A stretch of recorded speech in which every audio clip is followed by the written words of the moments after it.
right. What's up, peeps? Hey. Hello. Hey, Brent. Yellow. I was holding my breath to see if we were gonna do it to Me Brett too.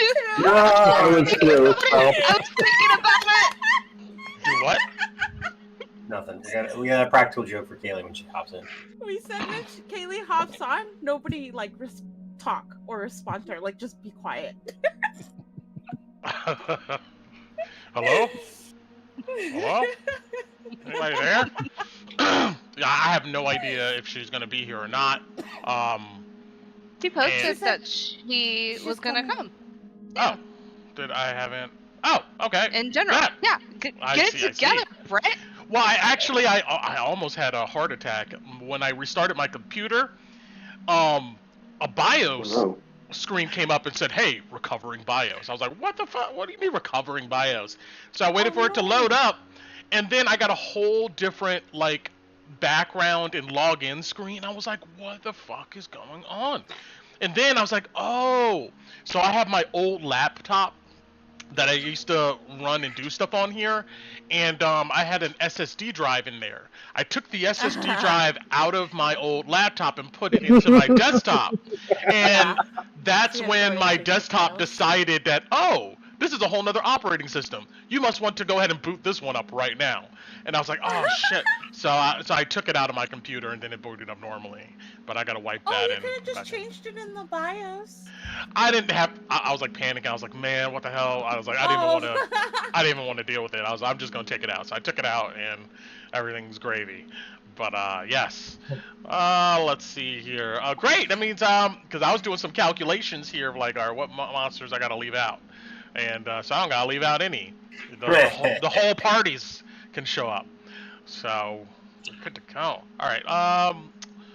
Give me a couple I'm seconds. sick. You're sick. Mm-hmm. That way you leave some monsters out. You have contamination? Need to do something about that. Maybe. I don't know. I live with two kids that go to the public schools cesspools. Oh, I mean, right before Christmas too. That sucks. You know. yeah. Are you sick too, Alex? I mean, I'm sick in the head, I'm sick of my job. Oh, That no. was Lauren you were hearing. He's got a different setup, so his I'm wake sorry. sounds different. Gotcha. Yes, I'm glad you can join us for a bit here. I know you are out and about with the fam and stuff, but Yep. yeah, thanks for coming in and doing what you can to help the party not die. They can never say I'm that always you happy. didn't try, you know. I'm glad. You know what? I'm glad that I'll be here and won't be the sole cause of that. So yes, thank you, Brent. For Nobody can blame you for not trying. Bam. All right, so there's my camera. Let me also go ahead and open up all this bullshit. Let's see. Everybody's working for me except Alice. I don't know why. What do you mean? The What? little avatar things, because remember last week they weren't working? Let's see here. I see. I see it on mine. It looks fine. Oh, okay. It's just me then. Yeah, I checked it before we got on here, and I didn't have to really do anything. I mean, it corrected itself this time. I don't know really what happened, but I'm glad that it's working. Now we just gotta wait for Kaylee to hop on, and we'll be good. She to go. is here.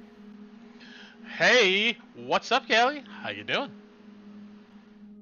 Much better. Yay. That's good. That's good. From what Ku told me, you were kind of agonizing there for a bit. So, It's pretty bad. yeah, We're okay now. I'm glad before Christmas. Yeah. You're up and about. But excellent. And yes, anybody out there viewing this, hope you guys have a great Christmas. We're gonna kill a bunch of monsters before Christmas, and That's how we roll. that's how we roll. Pun intended. Yeah, all right, so I got these guys up. I'm just opening up all my shit. Got that open. So let's see. Somebody can launch off here with a recap if they like. I mean, what is there to recap besides a lot of gunfire, a lot of Kaboom. a lot of Kaboom. booming? Kaboom. you know what? I got something. Ooh, all right. We went to place. We talked to dwarves. Zombies arrive. We shot at them with guns and cannons and our hopeful good vibes. The fight continues. Horde mode. There we go. Pretty much that's pretty much it. I will say that yeah, Oh, and, negotiations continued for a second there, and well, the day shift dwarves, Reginald and Eloise, you know, they absconded. Mordecai and Gertrude hung around, and you guys, you know, talked with a few dwarves here, kind of sized up the area before, of course, the march of the haze husks, the undead, began to trample on you guys' position. And let's just say that there was a lot of them, a ton of them, and you guys have been using all the firepower at your disposal and the dwarves to go ahead and keep them at bay. And that's kind of where we're continuing. And two special things. Louis is using his newest gun, Whisper. Yep. Going very successfully, and Tinu has unlocked the ability of creating now an aura of spoons to bonk her enemies to their bloody deaths. Yes. There's some spike growth on the field too. And you guys are doing pretty good. You know, Mordecai and Gertrude has been sitting in the cut there. I'm pretty impressed with you guys' ability to command the dwarves and keep the suppression fire going down. I will go ahead and say, since Kayla, you weren't here last time, if you go on the Discord and you look at the pinned messages, there are some the party's helping me out here by manning the dwarves and doing their turns. So if you look at the pinned message there, it kind of shows some information about these dwarves. I believe what's pinned is, no, their stat block isn't pinned, but let me see. I can grab that real quick. It is. If you Is click on the one that, so if you go to click on pinned messages and count 1, 2, 3 to the small 1, white 2, box, 3. click on that one, and then you scroll up from that. So if you click jump, it'll jump to that message. Oh, and you scroll click up. jump. Got it. See it? And Yeah, then there you we just go. scroll up, and they're right there. Thank you. Mhm. Yes. And then if you scroll down 2, that's the canon for the 2024 Dungeon Master's Guide. And I will go ahead and catch up on those little nuances here in a second. But we're pretty much going to roll into it. I'm going to give all of you guys inspiration. You're going to go ahead and need it. And we'll rock and roll from there. But let's get to the scar. Okay. So... And stream, sorry last time, guys. Last time, my API mod that I had in Roll20 for some reason deactivated itself, so it wasn't really showing everybody's line of light and stuff. It was the map was kind of globally dark, but we did a pretty good job of pinging our locations and seeing what was going on, so it wasn't too bad. But I had fixed that, and so it'll be a lot more visible of what's going down. Let's see. Okay. Alright, so I'm going to let's see here. Let's go there. And didn't I have? I thought I had music loaded up on this one. Oh, it's low. Alright. So before we hop back into the combat here, I just want to go ahead and catch Kalina up on some mechanics that's going around here. So obviously there's a lot of shit on this map here, right? All the stuff kind of outside of the position are these haze husks, these husks of individuals infused with this haze and delirium, powering them, and they're marching on you guys' position pretty much from all directions. Inside of this area here, there are dwarves, which are kind of manning the fortifications. And I color-coded these dwarves. You'll go ahead and see some are yellow, some are blue, some are pink. And all that color coding is a designation of which PC characters controlling them. So, for instance, the green ones are being controlled by Loey, and the red ones are being controlled by Alice, and etc. Now, there's two different types of dwarves here. There's dwarf veterans, and then there's dwarf thugs. And their stat blocks is the links we just discussed. So if you like jump to that pinned message and you scroll down a bit, you'll go ahead and see the veteran stat block. You'll see the thug stat block for those. I'm going to give you, Kalina, control of 2 of these dwarves. And pretty much on your turn, on your initiative, you do your turn, and then you do the dwarves' turn. So that's the first thing to get out of the way. So let me go ahead and see. I know I got 3 being controlled. Just gonna say, it's a really scary map to open into. Yeah, fun, Yeah. right? So, Brent, this veteran was hers initially. Okay. This blue one, So- yeah, that's your controlling. Got it. Let me, I see. Let me take you off of that one there. And I'm going to give you a color. What color was I going to use for her? I think it was light blue. Yeah, we're going to do... So, if I ping over here, Kalina, this light blue dwarf, you should be in control of this dwarf. You should be able to move its token, see through its light radius, all that good stuff, and move it to where you want to be able to move it. And it uses the veteran stat block. So, and I'll get to that in 1 second. But there was another one here that was under claim. I think it was one of these red ones. I don't mind holding on to them. I'm taking them away. All All right. right. I'm gonna. All right. So yeah, there's the other one. Save. Here. All right. So. Took my veteran away. Oh. So, luckily for you, Kalina, you have 2 veterans, so you only got to deal with the veteran stat block. You only deal with 2 different ones. All right. So, there's another item that's pinned here in our Discord that it has a picture of the dwarf token and it has some information on there. If you look at that, you'll see the green bar is the HP, the blue bar is something called reliability, and the red bar is how many shots they have in their gun. All of these dwarves have rifles with them, and we're pretty much if you open the veteran stat block, you'll see they have a heavy crossbow. We're just going to assume that that's the rifle as far as distance, damage, stuff like that. So that's what we're going to go ahead and assume. With this image here that it's under pinned messages, there's the blue bar, which is reliability.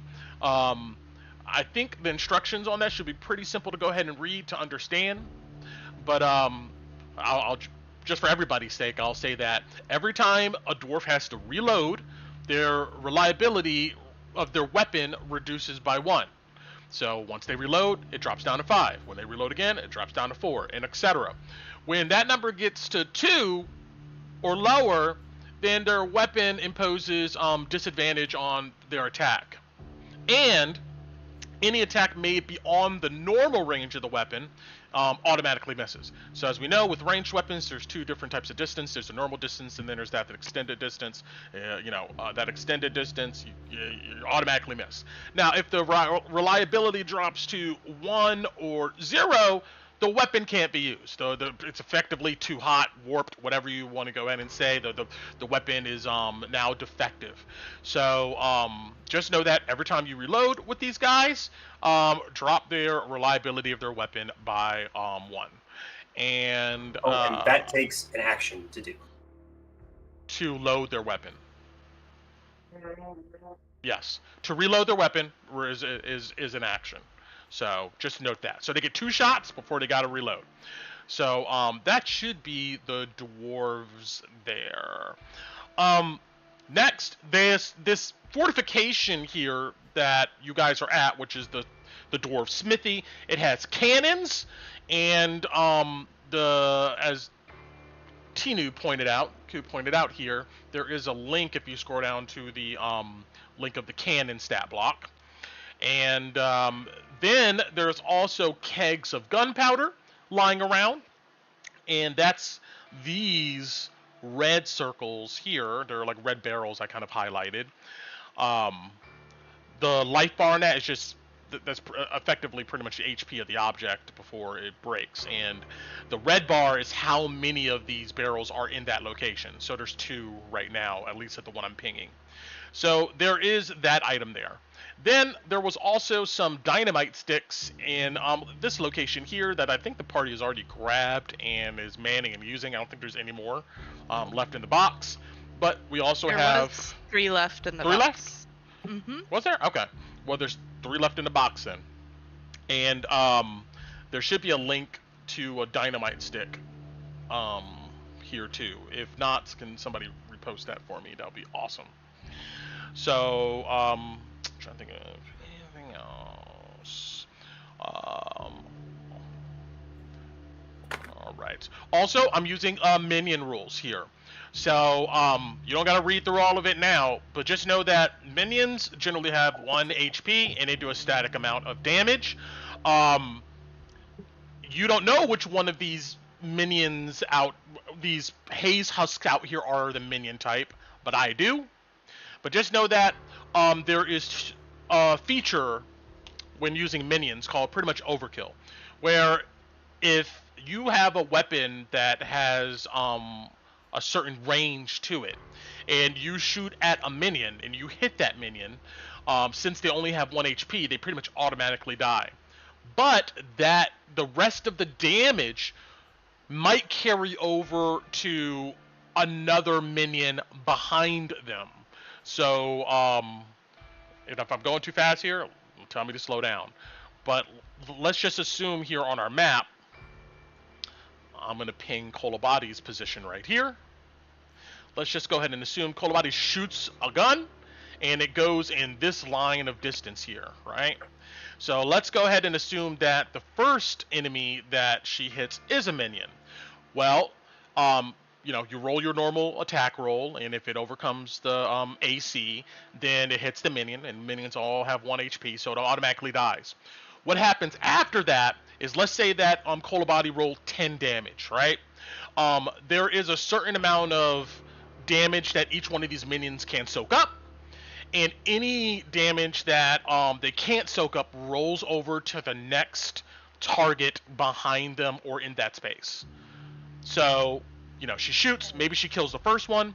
Let's say that there is, out of the 10 damage, there is, I don't know, 3 left that gets soaked up, that was not soaked up. Then that would roll over to the person behind them. And if that enemy is a minion, then they die too, and etc. on and on.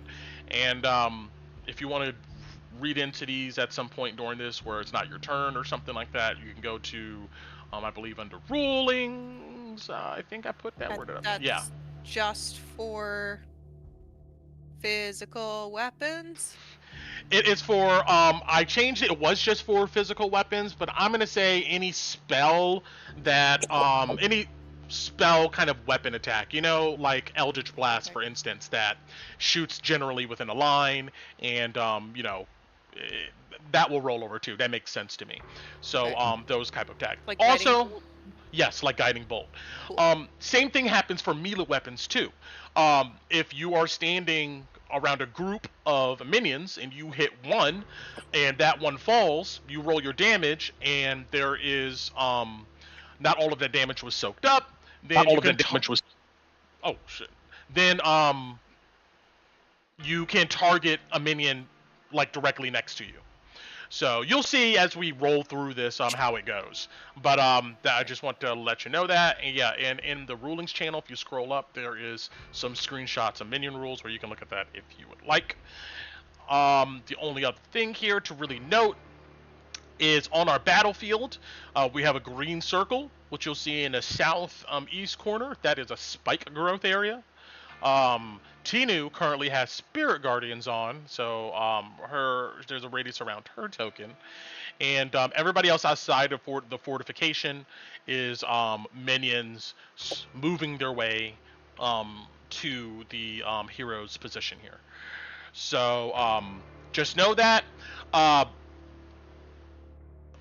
the haze obscures visibility after 150 feet. So if you have dark vision, you can see normally up to 60 feet per usual. But then after 60 feet, it's considered dim light, which means that you can still see, you can still attack as normal. But if I ask you to, if I ask you to roll to target or see something hitting, you would have to roll a wisdom check at disadvantage. But once you hit the 150 feet range, anything after that, it is pretty much blinded by just this wall of haze. So just know that, yeah, outside of the 150 foot radius, nothing really can be seen. So I think that is it. Is there anything else anybody wants to go ahead and clue Kalina in before we go ahead and roll into actually our narrative here and get started? They, just like the husks we fought before, they do explode in a cloud of delirium haze. So be careful. Yeah. Yes, correct. Okay. They will pop. So don't stand next to all of them. Because you will make a statement against every single one. Yeah. And that's what got Mr. Horse down here. Yeah. But that haze pop could take out other zombies. True. And then these walls, we're standing on walls, they're 10 feet up. So if you're on the wall and it's on the ground, the haze won't hit you. And then there's doors to get out. You see this door right here? There's a door here you can go out. But there's like a, you know those old doors where the wooden doors where it comes down? It's Yeah, there's a closed metal right now. arm bar that Why would you want to go out? Because you're That's a good insane. question. Just in case we get swarmed and you want to run in, I don't know. But just letting you know. So there's an exit here, and then the other exit I think is here. And then there was a zombie. So Tinu doesn't know this, but Kudas that came in through here. He squeezed in. Okay. And I think only some people saw that. But yeah, those are the and then you can squeeze out through the cannons. True. Okay. Yeah. Yeah. All right. But this door has been opened once because Kolobati sent an unseen servant carrying a gunpowder barrel who's right here. He's currently being used as a suicide bomber. Wait. So say what again? It's holding it's a floating invisible spirit holding a gunpowder keg that could explode if you shoot it. Oh, but not okay. It's Not not a actually person. full of body. It's My magic. brain No, heard that as- it's an unseen servant spell. okay. All right. So, yeah, I hope you memorized all of that Wow. perfectly. Because, You probably also need to roll initiative so we can get you in this is true. Yeah, let's get you in initiative order before we get started here. Oh, your dwarves go on your turn. So they either go before you or after you, but they go on your turn. I don't know if Brett said that. Correct. Yes, they go on your turn. I here. was clicked on my dwarf instead of myself. It, Sorry. it's fine. I can 10. Let's see here. Yes. Well, it wasn't added into the initiative. I go Just roll your yellow. initiative. These husks. Oh, again. Yeah. Or do you want to keep that 10 yours, or is that the dwarfs? That was my. Oh, it's fine. They're close enough. Okay. All right. I'm going to add you to the turn order here, just manually. It'll be easier at turn And don't worry about the colors. That's for Brent to organize. Yeah, don't worry about the Everything. colors. They mean nothing to you, but they mean stuff to me. So, Okay. and So that way he doesn't get confused between the different groups on the map. exactly. Yeah. Rup, rup, rup. And we were at. Tinu. Tinu. Oh shit, I forgot it's my turn here. I need to be looking at what I need to do. Sorry guys. Yeah. Get it Yeah. together. It's been a bit, but it's time to lock in. It's I time to was focus. playing a phone game. Then definitely focus. Yeah. I'm being honest. No, I think I know what I'm doing. I hope you're playing a tower defense game. Yeah, No, there no, you go. It's like a war game. Close enough. All right, so let's get about rolling here. The way I'm going to start this is just a little tiny bit of exposition. We're going to go ahead and say that. Oh, let me turn this on.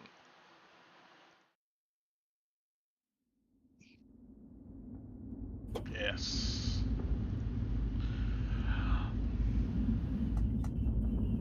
Perched On a ruined building not too far away is a winged creature with colorful feathers and beady black eyes.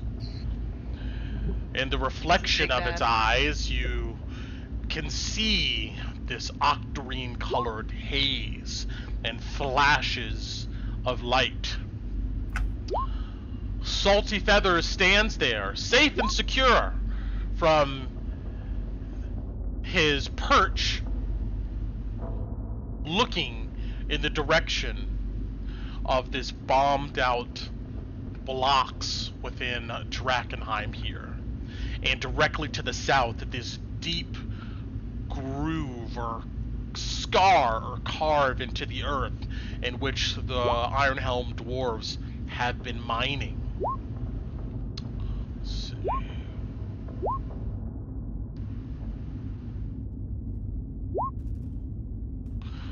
The sound of gunfire and shouts and screams and groans of agony echo out to Salty Feathers as he stands there looking in that direction. To Salty Feathers, it looks like a massive plume of steam is rising up from this one fortified block where there are several individuals inside scrambling, running around, shouting commands, shooting weapons are at. But this isn't steam that's rising up from this block. It is clouds of smoke from gunpowder and cannon fire. There we go.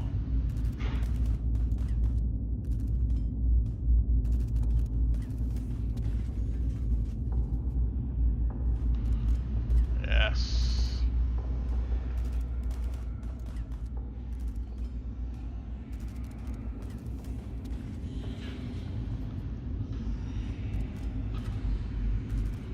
Salty Feathers looks on towards the action, watching silhouettes of these bodies, these hordes, march forward towards the action, hungry.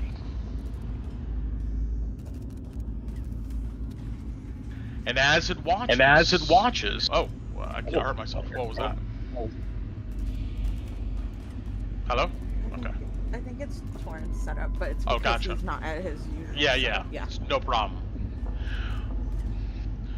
As Salty Feathers watches, he thinks, I hope at least one of them survives, so I can laugh at them and insult them on the whole way back. And with that, Go! we zoom back in to our battle.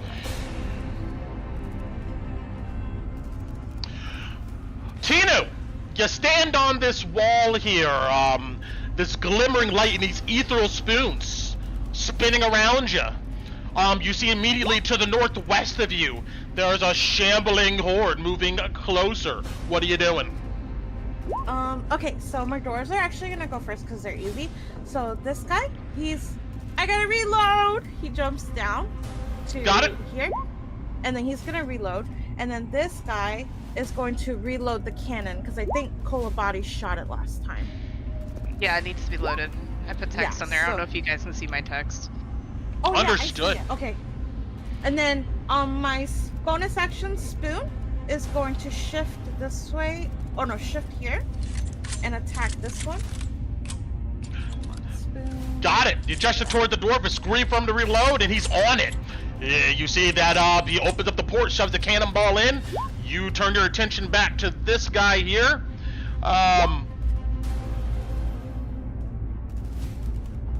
26. What is this? 26 to hit this Jesus. guy, and it's 11 damage. Good job, Spoon.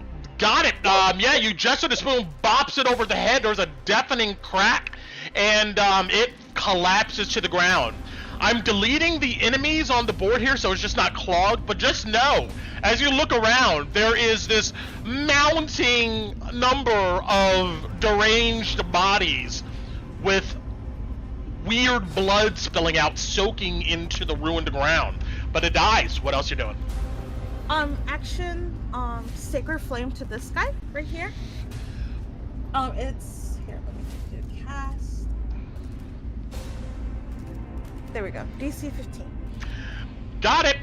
You gesture. Radiant energy erupts around our boy here. He has to roll a dex save, and of course he'll fail it. And takes 10 points of radiant damage. He doesn't drop to the ground though. Seems a little bit more beefier than the others. And he continues to stumble forward through the cloud of haze that his buddy left behind that just died. Anything else? Okay. I keep Ellie on torrent, and I'm gonna yell incoming, and that's my full turn. Got it. The dwarves. The dwarves reloaded the cannon, and the other one reloaded the gun. Meanwhile, Torin, you're dead center of the camp here. I think you just got done attacking that one that maybe breached the walls. I could be wrong. You mean Ron? I believe. Yes. I thought I said Ron. Okay. It's all good. What are you doing? Alrighty, so I guess first things first, we're gonna have our fun. I would say I'd like to rage, but I haven't done that in a while. Alright, we are going to take this cannon and have a nice little shot in that direction. Let me finger it for you. That one needs to be loaded. I thought Tinu just said that her dwarf reloaded it. That's the one on the other side of the camp, on the west side. Yeah. Okay, well, scratch that then. Mine is going to spend his action reloading it, and then he'll step back 5 feet so somebody else can come shoot it off. Let him know that's loaded. Got it! He screams in Dwarven that it's loaded, and he steps back. This guy who is on the wall, this northern guy, he's going to take a shot at purple. That's closing in really quick. Understood.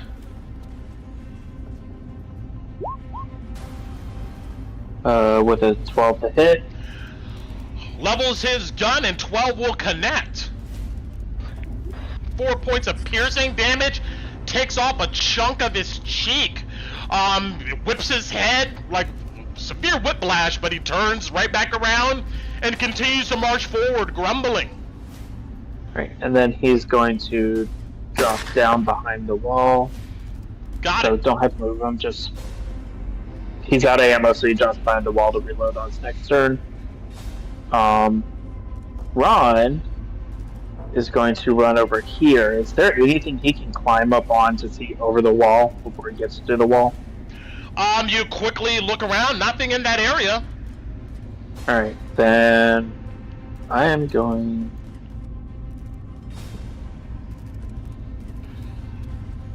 Let's see, everybody's over there, so I'm gonna come over here. Can you put me up on the wall, please? So I can see over? You squeeze past the dwarf and climb up next to Tinu just to see her obliterate one of these guys. Yep.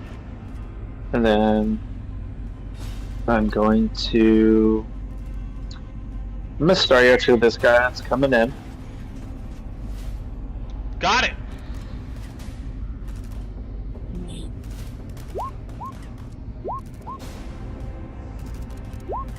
$19. 19 definitely connects.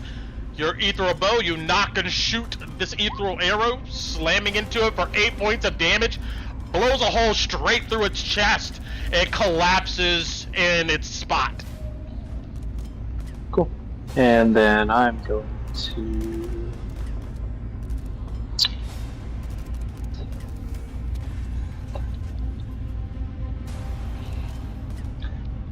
to... Where's this cluster? I'm gonna ice knife this guy. Right here. Okay. Gesture, ice knife, go for it. Deck save, I believe we got coming up. Yeah, it's gonna be for 3, but yeah. So, 13 to hit him. 13 will connect on our boy here, and the two guys to the northwest and northeast of him have to roll dex saves. Got it. The one to the northeast will fail that dex save, and will take what, 6 points of damage? I think I see. 11 cold. 11 cold, and the buddy next to him. Yep, that'll take Will 6. fail. Oh, they fail, so they both take 11. He takes the full 17. The daggers land into him, explodes, and you see his body explodes with the bursting ice knife. Body parts go flying. This guy who just got hit with Sacred Flame dies. Our other guy here takes 11. He's still standing though. And then this one, so the one that took 11, he's still standing. He took 17 total, right here. Oh, it's a 5 foot radius, right? Yeah. Okay. So this one over here is fine. Gotcha. Let me just check something. Nothing. Isn't that 5 foot radius? Yeah, but I shot this guy right here. Oh, you shot Sorry. this guy? Gotcha. My bad. Okay. No, that's fine. No. If you've done your calculations on the other one, that's okay.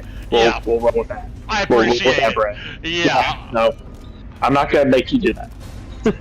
All right. Yep. Yeah. He erupts. His buddies collapse, except this one now that has a bunch of shards of ice embedded in its body, but it marches forward. Anything else, Ron? Nope. That is all I'm gonna do this turn. Got it. Meanwhile, Alice. Alright. Alice saw that the cannon got loaded. Yup. She really can't see much because she's got the mask on, but she can see the thing that's right in front of the cannon, so she knows they're getting close, and she's gonna shoot the cannon. Alright, She's gonna draw be me a like, line.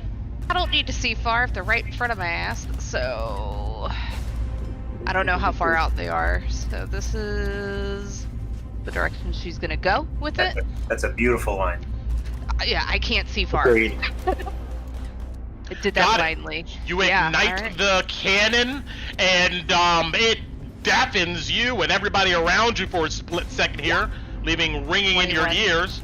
21 points of damage from our No, cannon. 21 to hit. Oh, 21 to hit? Yep, that will hit.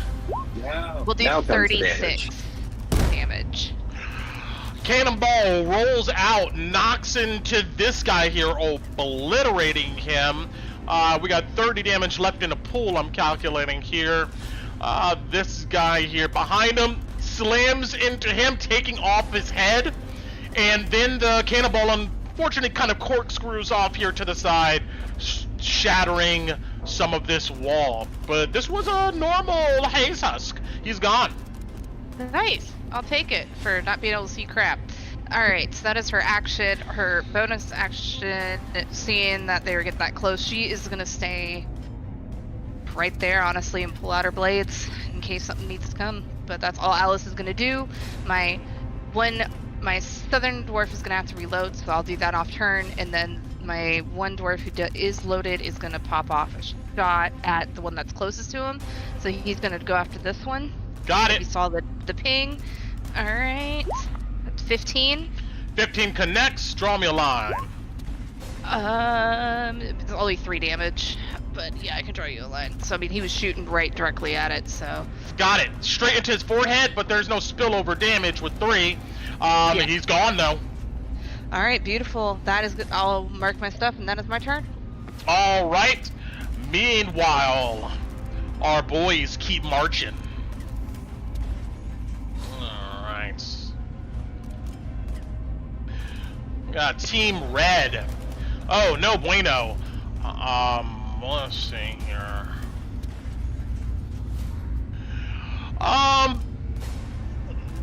This dwarf here, looking outside of his murder hole, goes, I told you we should have expanded the walls and built something around the horses. They're killing the fucking horses. You see, he's screaming out at them. Yeah, these haze husks are going to try to murk the horse, but the horse is going to react with a kick. Let's see. Warhorse. Here we go. Oh no. That is not Warhorse.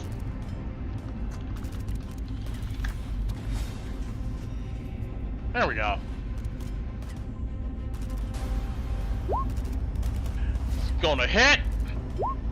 Warhorse boy does 7 points of damage.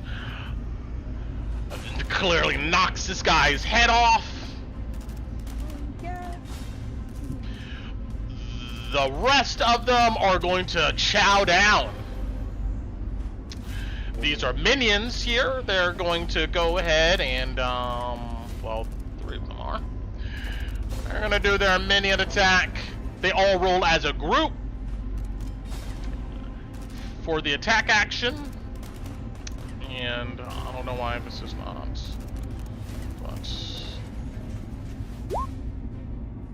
But okay.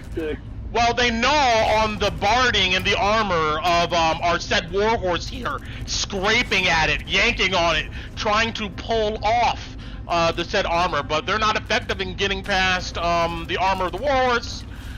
Our one haze husk here that looks a bit taller and beefier than the others is going to make his attack. 19 will connect though, and he'll go ahead and hit the horse for 6 points of piercing damage.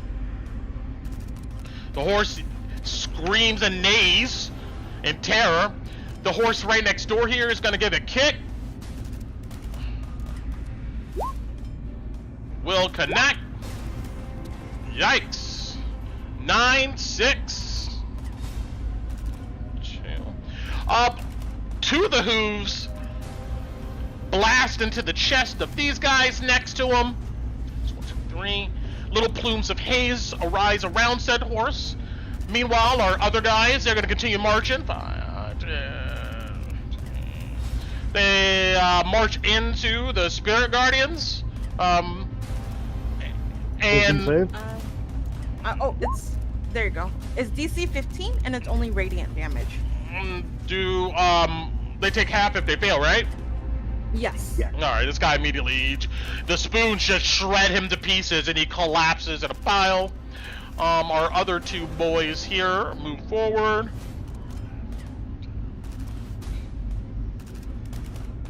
Let's see.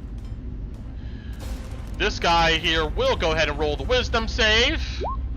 He'll get a 10 and he'll take what, half of 27 for 13. So it's 13. It gave both the radiant and necrotic, which are separate and together. So it's gonna be 13 damage. Yeah. Got it. Okay. And then I half see. damage is half of 13. So the other one might still be up. All right, this guy takes 6 then. He's still ticking. Our other boy here has not made it into the area, but he is getting there. That's Team Red. Moving on.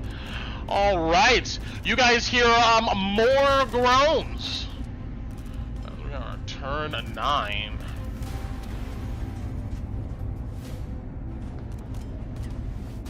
And while I'm doing this, I'm gonna say, Loey, you can go ahead. I'm listening.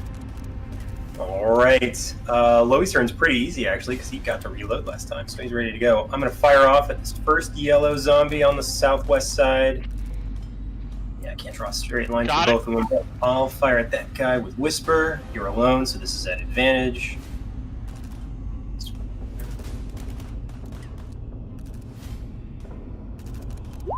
$26 to hit.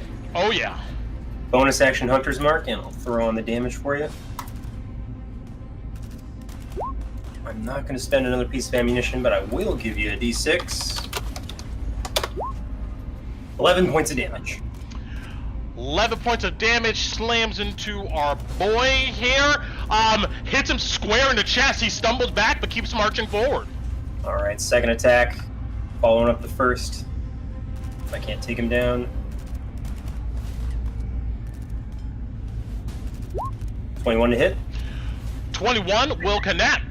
Oh, 4. That's a good shot. Plus a d6. That's 19 shot. Same guy? Yep. Oh yeah, your other one moves from the chest directly into its face. You see its neck snap back, and it collapses to the ground amongst its other dead allies. Perfect. All right. Louis looks north. He figures Tino can handle that. And I'll handle my dwarves now. Southern dwarf is gonna hop off the wall and reload. Jump mark up now.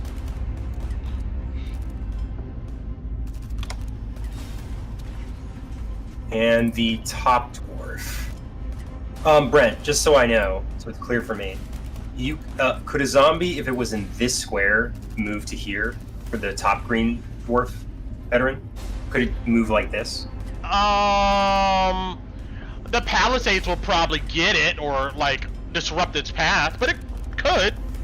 Okay, so if he was standing here, he'd be protected by the palisades to his top, and then Yes. zombies could just get to him. Only one could get to him like this. Correct. Okay, he's gonna move into that position, and ready. Yeah, he says, "I'll hold this place," and he'll ready an attack, and he'll put his gun behind him and draw his swords, Got it. and ready an attack. I'll mark that up. There we go. All right. And that's my turn. Understood. Moving on. Let me let's see who we got. We got more haze husks coming up. All right, now we got purple, blue.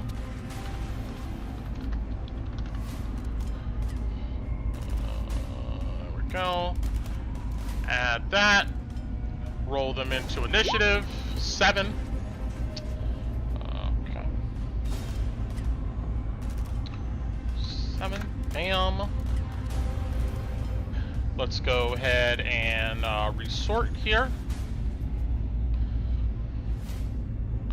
All right, yes, to the southwest. You guys hear more grumbling. I'm sorry, southeast. Excuse me.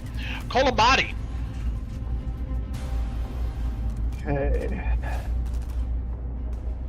So, this cannon's reloaded? Yes. Yes. Yeah, it should say. Can y'all see my text? Do I need to make it bigger? I'm gonna make it a little bigger. I can Okay. see it now after you pointed out, but before I couldn't. Okay. I just didn't want to take up too much room on stuff. But I'll make it. Yeah. I just figure it's easier to keep up with it this way. Okay, so. Okay, I'm gonna shoot in that direction. Okay, so you're doing this cannon. Yeah, Alright. well, my Got it. dwarf there. Shh. All right, draw a line for me as once it's loaded by one dwarf, the other dwarf fires. Yep. Straight in that direction. Fantastic. Go ahead and roll me an attack roll. 24, 100% connects. I think only a natural 1 probably can make you miss with this thing. 33 points of damage. Blows this guy up in front here. Let's see here. Hits our boy back here.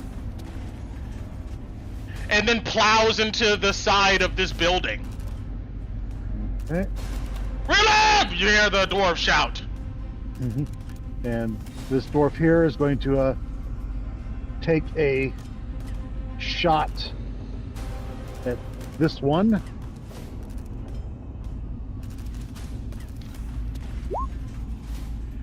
Nine to hit. 9 will hit.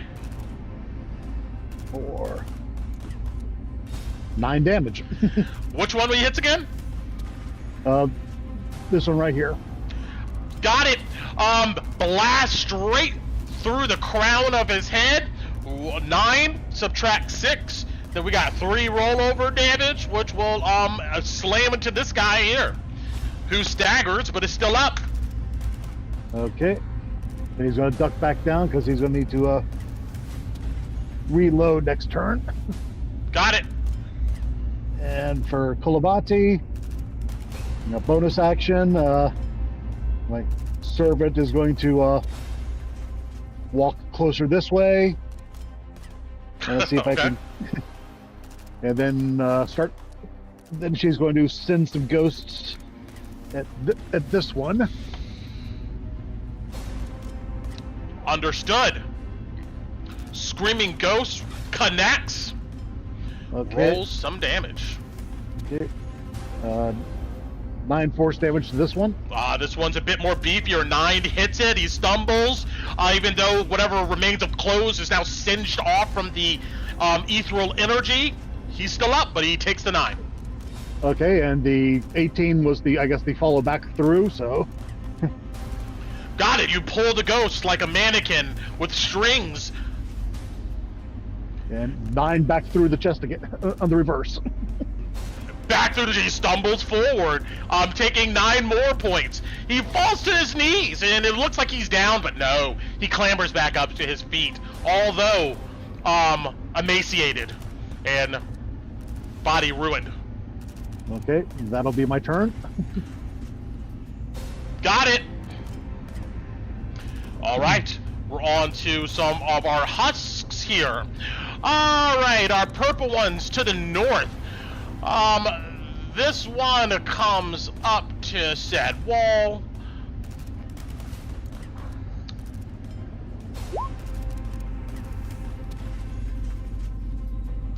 Let's see here. Begins beating on it to little effect. Our boy here tries to push past the palisades. He'll get a dex save for this, which he promptly fails. The palisades shred him for 1 point of damage. At disadvantage, he bangs on the walls,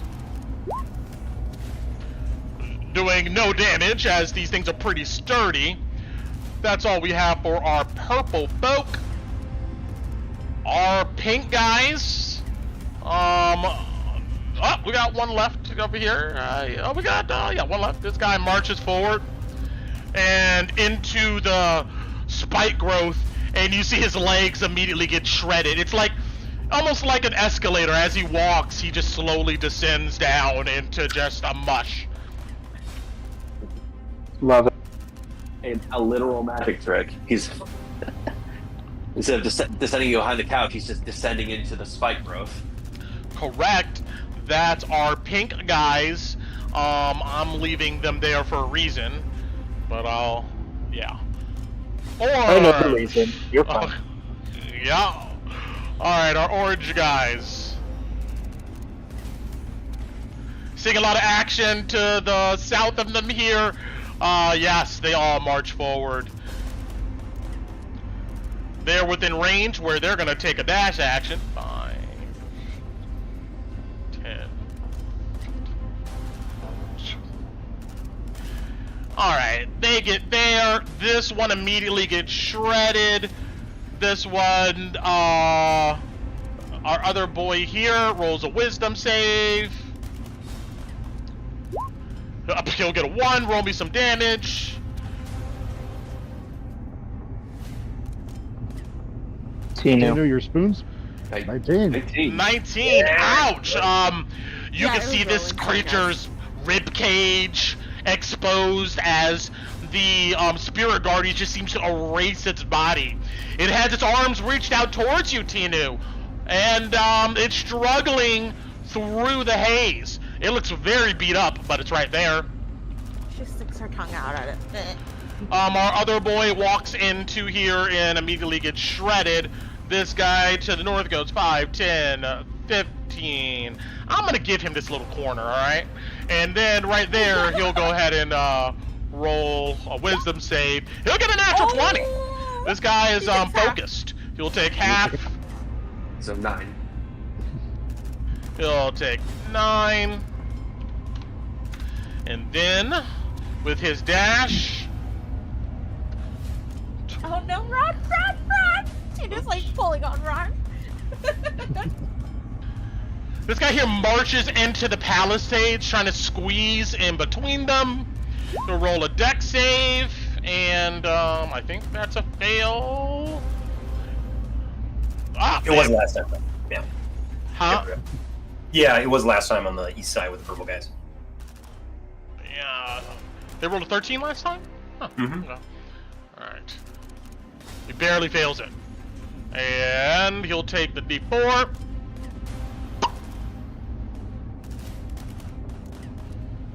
Ugh. He'll take 4 points of damage, but he's still there. Alright, our boy to the north, 5, 10, 15, 20, 25, 30, 35, 40. You can go ahead and roll up some damage for this guy. I'm gonna give him a wisdom save. He'll fail. Oh no! 5! Wow. Alright. What are you doing, Spoon? He's You're still there? failing. 5, 10, 15. They're nervous because Kala's here. Kala's watching. Kala's lost. As you should be, as you just see chaos around you. People, all you know is people are shooting at stuff outside of the walls. This guy here got close enough to go ahead and make an attack. He's going to give it a shot. With a 10, he fails. This horse with a ready to action swats him away with his hooves and will break his neck. All right, that's our orange fellows. Torin. All right. Quick question. So if I can get my, okay. These two that are trying to get through the wall. Yes. Can you attack them melee from on top of the wall? Are they still 10 feet down? They're 10 feet down. I would say it'll be hard to. There's a 5-foot gap there that you have to cover. I would say with a melee weapon, you can attack. No, you got to get down there. You got to go down there. You need reach, right? Yeah, you need reach in order to get to them. Let's see. Then what I'm gonna do, let's look at the turn order. Not great. Yeah, we really need one of those right now. This dwarf, he's gonna come over here. He's gonna load the cannon there. Got it. And remind me, what is the range of the barrel? You mean the explosive barrel? Yeah, the one that the unseen servant is holding. You 10-foot gotta. radius. Yeah, you have to look it up. I don't know off the top of my head. 10-foot radius. 10 foot then. There you go. It would hit this one. It would not hit most of them, unfortunately. Okay, I Yeah, will save that I'll still then. moving into position. Yeah. The best I can do. It's pouring right now. He loaded. That my veteran loaded. This one up here can give me a wisdom save for Toll the Dead, please. DC is going to be 15. He'll fail it. Has he been hurt yet? Yes. Okay. So I believe that's 2d12 then. Yep. For 14 damage. His body turns to ash and he just collapses to the ground. And then my other dwarf is going to reload my thug is going to reload his gun. Got it.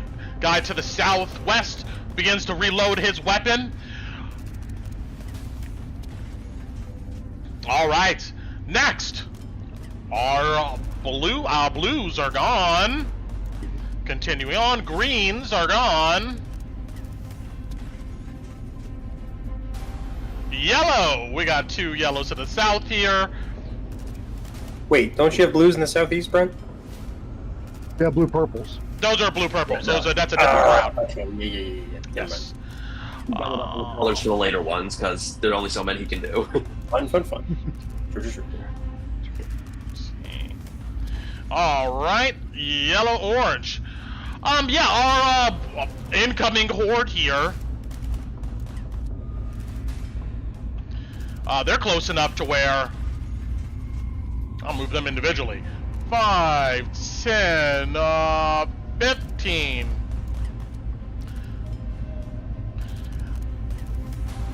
give this guy a deck save as he tries to squeeze through the palisades. We'll go ahead and fail. And he'll get shredded. You note his body gets embedded in the palisade. And he kind of raises his arms and then he just kind of slumps. But I'm going to leave him there for a reason. Alright. Our other guy here.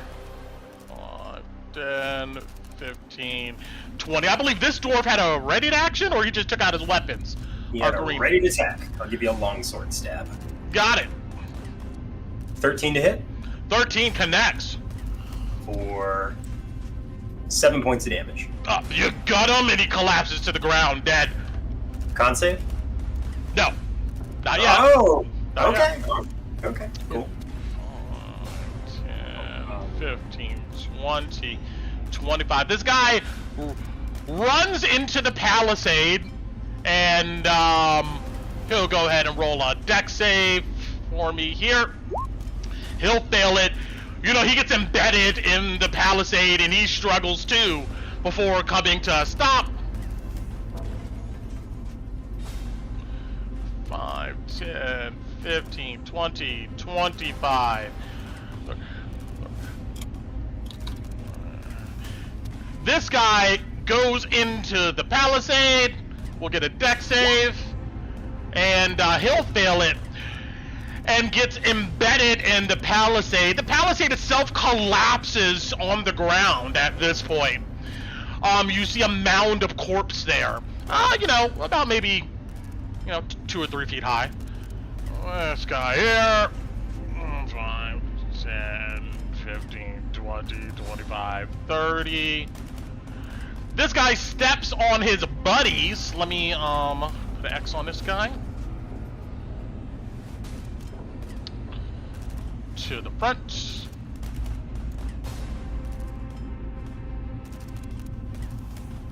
And let's see here. Who I got? Oh, I got 2 guys sandwiched in front of him. Yeah, this guy ends up being right there.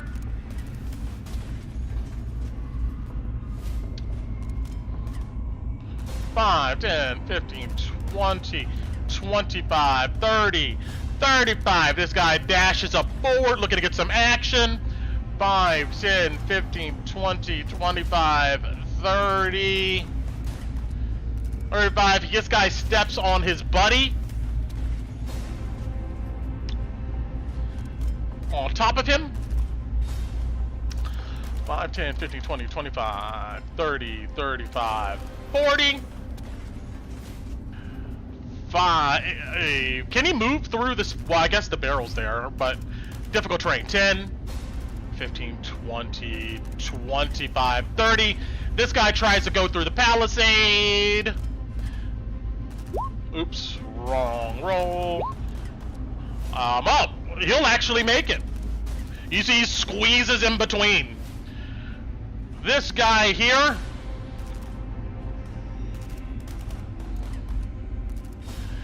moves up into the palisade. Oops. 8, he will go ahead and fail it. He will go ahead and eat 4 damage, a d4 damage. 3, shreds him. But he's like trying to reach out at you, Kolobati, the best he can.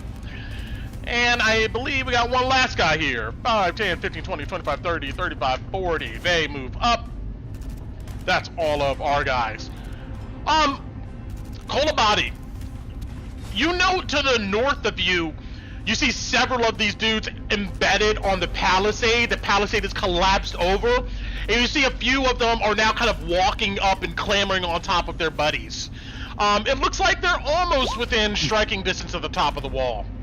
That's their turns. I think we are all good here. Mordecai still watches. Kalina! Yes. What do you do? Okay. You're First, fine. what is this big green circle at the bottom again? That is a spike growth area Okay. that that's Ron the spike- created. Yes. Okay. I thought it was the haze. No, the purple part is the haze. Okay. What do I have to do to help shoot this cannon. Oh, that's not working. This one? This one. It says it's already loaded on the text. Yes, so it requires an action to load and an action to fire. Since it's loaded, anybody can come over and fire it, or you can use one of your dwarves that you're in control of to fire it. So if you bring up the stat block for the cannon, it'll tell you to pretty much roll an attack roll, and yeah, you can measure, you can angle, the cannon pretty much in like a 90-degree angle from the center of the cannon. I would say roughly there, and essentially a 90-degree angle. If you would like to move the cannon to target something outside of that 90-degree angle, it's going to require an athletics to kind of shove the cannon in that direction. Okay. So there's a whole bunch coming towards us that are out in that Yeah, direction but I think anyway. these guys are in the chasm, so they're not visible to us yet. Correct. So to the south here, there is this long channel, a carve through the ground.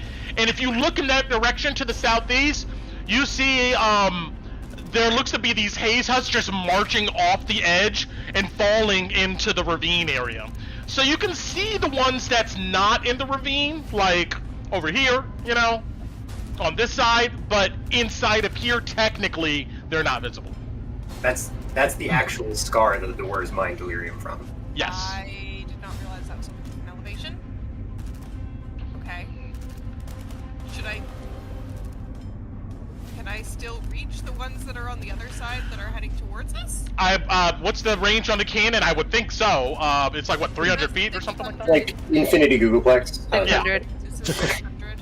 Yeah, 600, 2400. Yes, you can. Just measure the direction you want to shoot.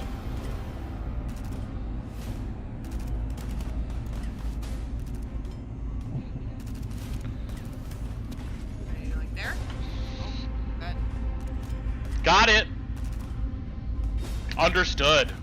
All right. How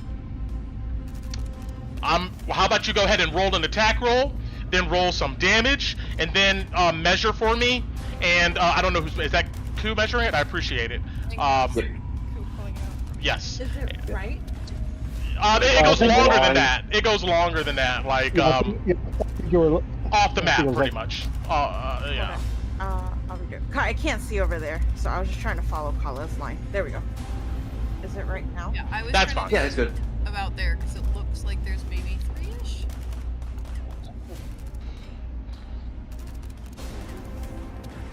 Got it. All right. Roll some cannon attacks here. Wait, that's This is the fun part. It's the same bonus roll. It's the same bonus roll. Okay. Just make Just sure make you sure roll you're the cannon Yeah. Cannon damage. damage. Yeah, 13 8%. is going to go ahead and connect. Once again, a deafening sound just echoes out. Gunpowder gets blown in your face. There's a ringing in your ears. Roll up some cannonball damage. Nice. Good shot. All right. The dwarf stats. This guy at the lip here, he is a minion. So this is how it works. The attack roll beat his AC. So he has one hit. Effectively, he dies if he gets hit with any damage. But he has a pool of HP, which is 6. So pretty much it's 6 subtract 45. That's 39 damage that rolls over. This guy's dead. He gets blown up. It comes to this guy here. We now have 39 damage left to go through. Another 6 gets subtracted from that, from the pool. He blows up. So we're at 33 damage. This guy here blows him up too. Another subtraction of that. We're to what now? 27. 27. But we hit what looks to be a wall here and blast a hole through it, but you don't see any more enemies felled. So that's how it works. I feel like 3 is okay. That was good. It is very That was a good okay. shot. Well struck. And you put a hole in a wall. That's pretty cool. Heck yeah. That's All right, wonderful. you have your dwarves still to act with.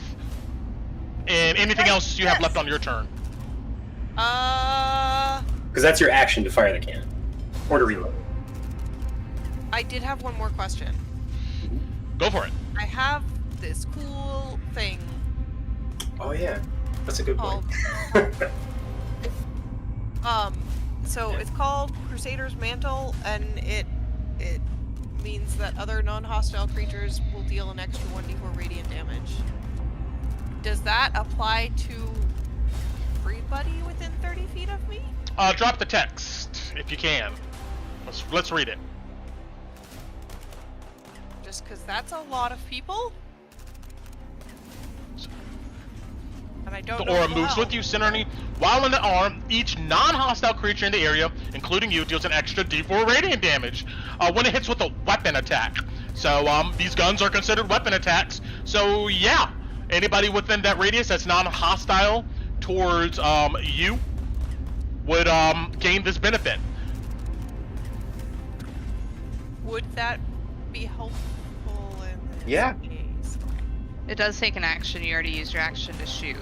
Yeah. This is true, and it is concentration. I But hate you to be can. that person, but No. I didn't use it this turn because I figured the cannon would be a better use of. Yeah, but that is a. okay. So you're prepping, absolutely. Sure. Yeah, I 100%. wanted to ask while people could help me. Okay. Yep. And then, But that would definitely use like, but if you like activate that and move up here to where we're repelling, all these friendlies in that area can use that. okay.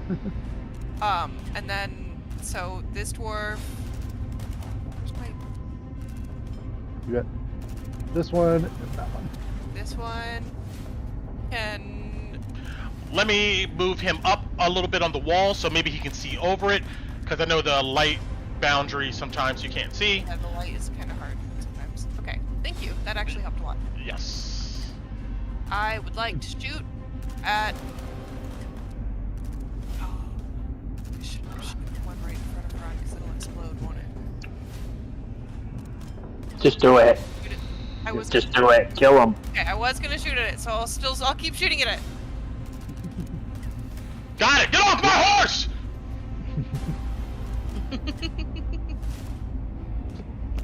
Oh yeah. 17 connects right into the side of the cranium of this guy. Collapses onto the ground dead. Okay. Considering his position, was this guy in line? Show me the direction which you shot. Well, he was down here by the wall, so that would have been Sure. But 3 points of damage is not going to get over his HP pool, so it will not go through. Okay. And then the one on top. This guy's looking at a murder hole and he sees two of these dudes attacking the horse. Can I shoot through the hole? Yes. it is a murder hole. Just Yep. checking. Then Go for it. Use the hole to commit murder.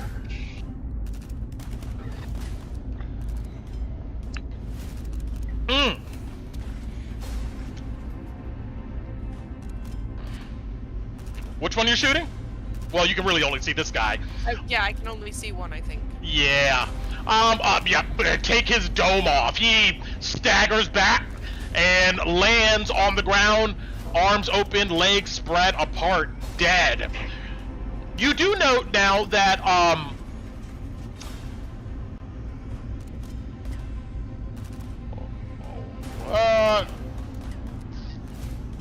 there looks to be a lingering cloud of haze from these minions that are getting killed here. And I'm gonna give my warhorse a con save here. Okay. The horse shakes his head and snorts. Yay. Anything else? No, that would be all of my stuff. Alright, I forgot my guys to the north, west, east here. 5, 10, 20. This guy is gonna be here. This guy will stay there. And 5, 10, 15, 20. These guys would dash up. 5, 10, 15, 20. And, I mean, they might as well dash too. Screw it. 5, 10, 15, 20. This guy catty-cornered. Alright. Gertrude still watches on. Let's see. Oh, did I have 2 Kalinas in here? Is that what happened?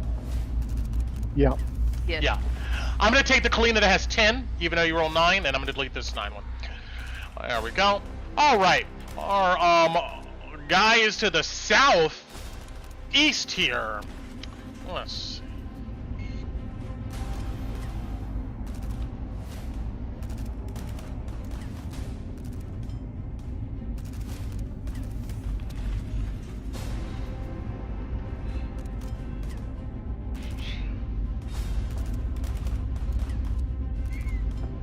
All right. Those of you watching the southeast, oops, you see weekly these guys clambering up the slope of the scar. And they end their turn there. So it drops down there. All right, Tinu. Okay, so this guy right here is gonna climb back on the wall now because he's reloaded. Gotcha. He hops right back up next to Loey. Oh no, this one on this side. Sorry, Oh, bro. sorry. Yeah, you That can guy's swap not it with the getting dark dirty. blue if you want. No, it's fine. It's good. Yeah, he picks up on the wall and goes, oh shit! Okay, is this guy on the wall? He's right up against it, banging on it.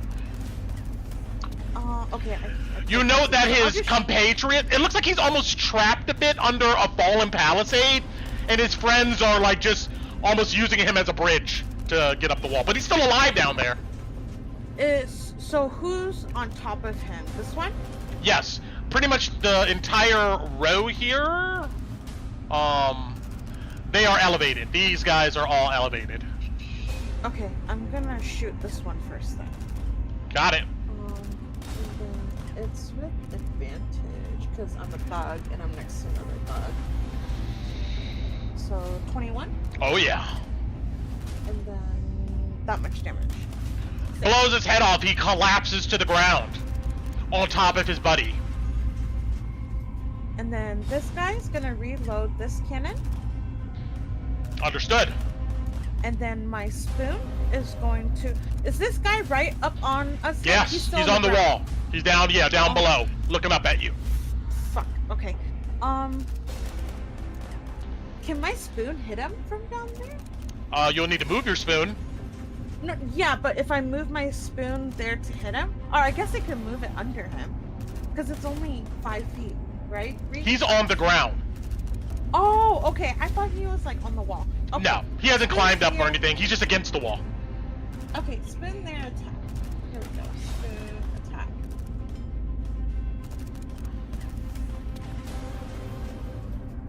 Um, 15 for 10 damage. 15 will connect, bopping him in the back of the head. He collapses on the ground. And you see a cloud of haze emits from his body, but luckily you guys are too high up to be affected by it. And then I'm gonna Sacred Flame the one right in front of me. Got it. It's. Here we go. He'll fail it, taking 6 points of radiant damage. You see evaporates in the radiant energy, and his charred body collapses to the ground in a pool of haze. Yes! I got 2 more, Louie! My kill count! And then that's my full turn. Better mark it down. Got it. Meanwhile, Ron. Cool. I'm gonna start it through this guy right here that's to the left of the spoon. Got it.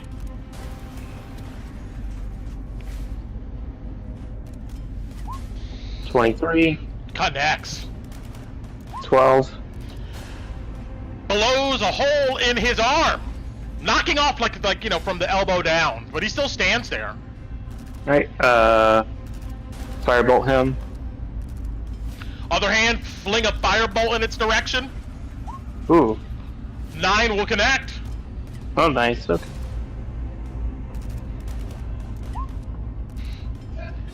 immolated. You see his ashes and charred remains falls to the ground. Alright. I hear a lot of commotion from the other side. Oh yeah. So we're going to, I'll move around them. So that's 5, 10, 15, 20, 25, 30. I see Kalina messing with the cannon, so not much support, so I'm going to start heading her way. Got it. You rush across the camp.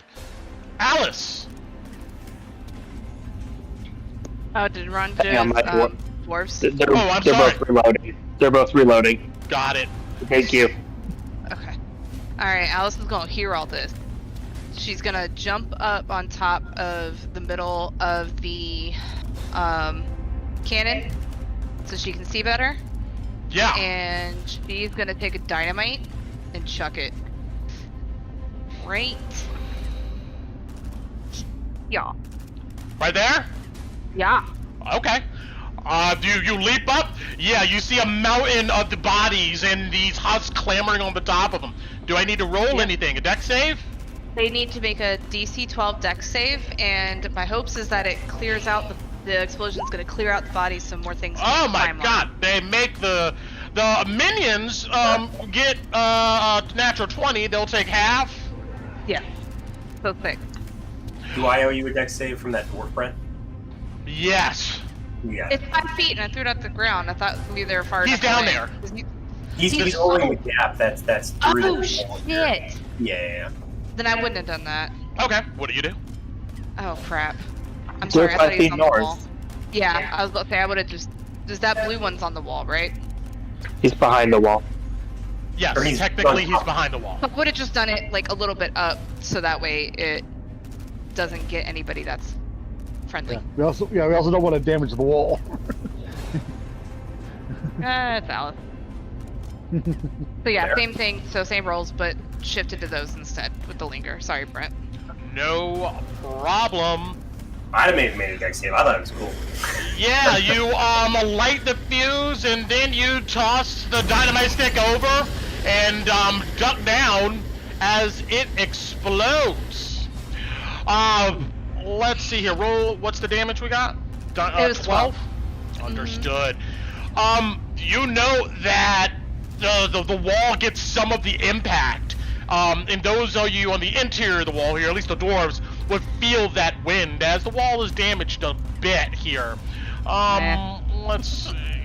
But hopefully the bodies are thrown apart so there's not a bunch of stuff for people to climb. I don't know. Try it. I like it. The pink dwarf here yells at you, "Hey, watch the wall!" Yeah, exactly. I am the organic one. I'm trying to blow it up. Alright. And then our two guys here, dex saves, 1 and 2.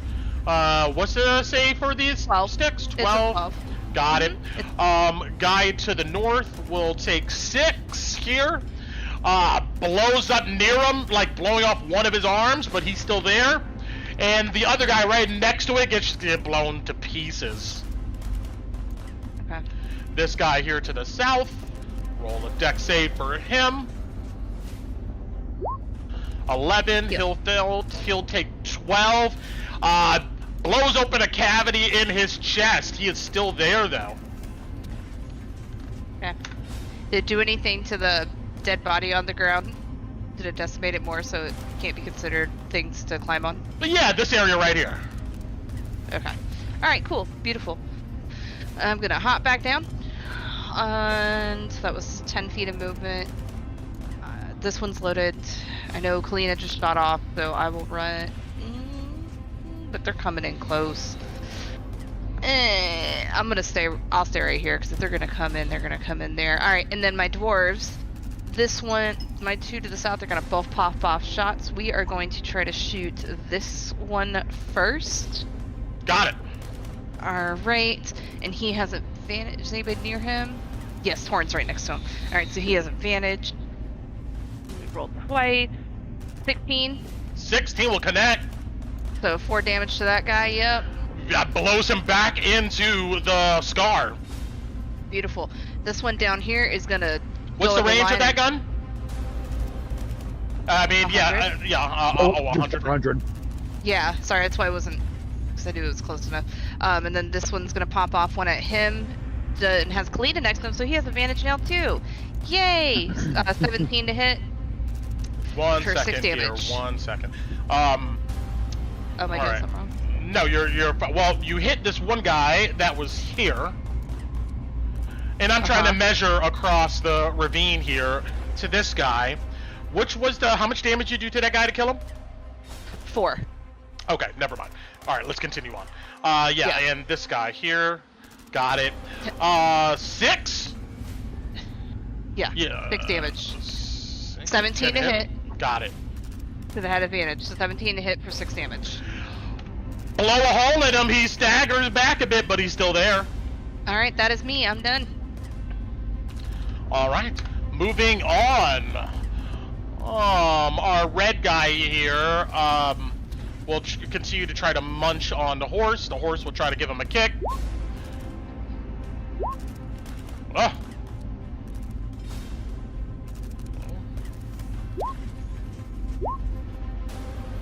Can't get past the horse's armor. Oh no, he did. He just made it. 11. The horse will take 6. But he does get a kick in the chest for 10 points of damage. Yeah, all right.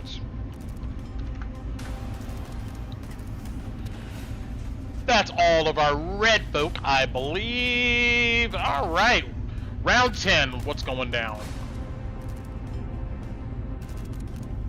Okay.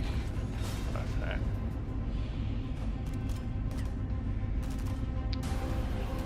All right, Loey, what are you doing? Let's do Loey first, because that one's pretty easy. I see that the guy was shooting at's dead, so I'm going to hunter's mark the next guy that's coming up on the north side, the yellow guy right there, and I'm going to fire off a shot. Okay. You're alone, so this is at advantage.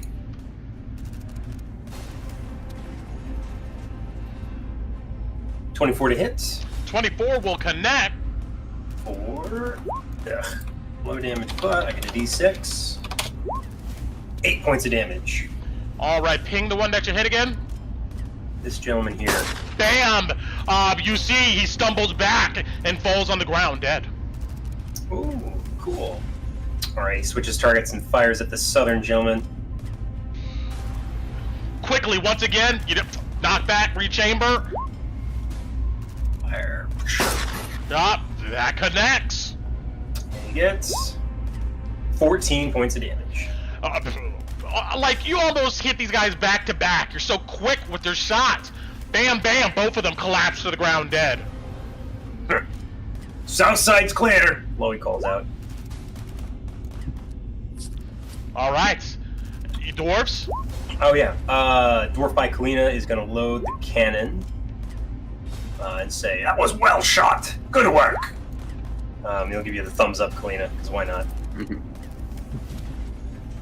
And this guy, I'm going to start off with the Dwarven Vet that's in melee. He's going to stab at the purple zombie to his north. Got it. First attack. So he makes a longsword strike. Gets a 22 to hit for 9 points of slashing damage. Buries it in its chest, knocking it to the ground. You see its body crumble, and from its chest, a plume of haze comes out. And this dwarf needs to give me a Constitution save. You got it. Oh, it's a 4. Uh-oh, no bueno. Let's see here. Oops. Ignore that. Here we go. He's gonna take 6 points of necrotic damage. He begins to cough in this maelstrom of haze. That purple guy's dead, right? No, he's, yes, he's dead. Okay. I'll take another strike with his multi-attack at the yellow-orange guy in front of him. Got it. 8 to hit. 8 will connect. For 8 points of slashing damage. It just almost lops off his head. How risky do I want to be? I think one more attack. No, he's gonna. Yeah, he's not gonna switch yet, is he? I don't think he's gonna switch out. I don't want to get trapped out there. Yep, he's gonna stay here. Got it. No end his turn. All right, call a body. Okay, I'll look at these ones that came up here close to the wall. So I'm going to send some ghosts at the ones that are right here. Dial connect. Okay, so this one will take 11. Screeching Ghost plows into him, caving him in and almost folding him in half. He collapses to the ground and leaves a pool of haze behind him. Okay, and then the ghost will leap through him into the one next to him. So Got it. that will be 15 to hit, Oh yeah. or 14 max. Collapses to the ground, dead.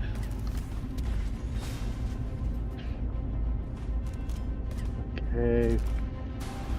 Then she's going to whistle for the the unseen servant. It's like, change of plans, head south again. Got it. Yep. If ghosts could roll their eyes. Yep. All right. Dwarves, anything else? This one is reloading. This cannon loaded or unloaded currently? It's loaded. Okay, so he'll keep watch on that side. Now Got my it. turn. All right. I don't think we got any more purple guys. They are gone. Our pink guys, they are gone. Our orange guys, we got this one guy here. 5, 10. He marches up. He tries to bite the horse. Horse kicks at him.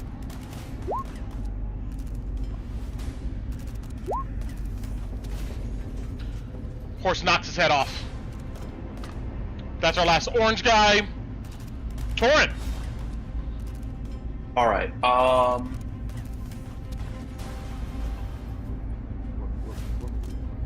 Okay.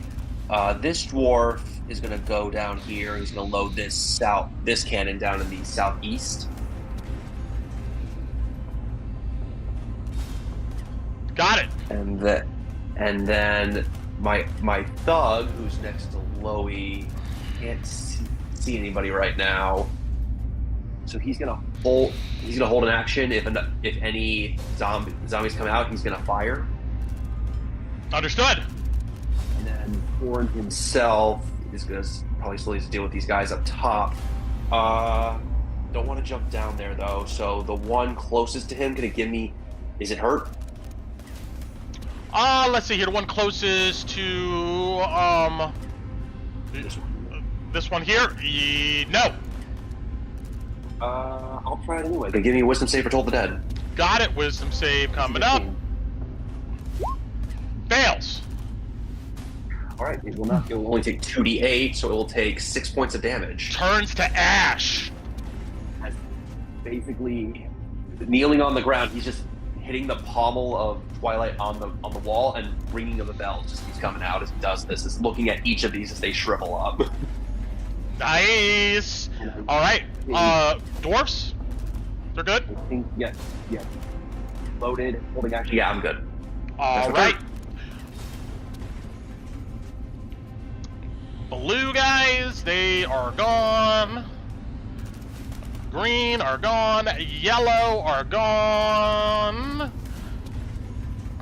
Yellow orange guys. All right. This wall here. Now I can. Let's see here. There we go. All right. This guy marches up to the wall, beats on it, or tries to. Doesn't seem to be really effective. 5, 10, 15, 20. With the palisade collapse, easy walkings through. He'll go ahead and try to give an attack, beating on the wall. No real effect there. This guy goes 5, 10 up to our dwarf here, brave guy, manning this gap, and he's gonna try to slam him. A 12, I don't think connects with our dwarf. Nope. Veteran? No. Nah, easily blocks it with his blade, but he's face to face with this guy now. And our guy to the north here comes up to the wall. He'll beat on it. Ah! Negligible damage, but he beats. And let's see here. 5, 10, 15, 20, 25. This guy rushes up. 5, 20. 5. These guys come around the corner. That is yellow, orange.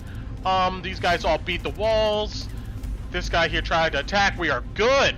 Mordecai, still pleased. Kalina.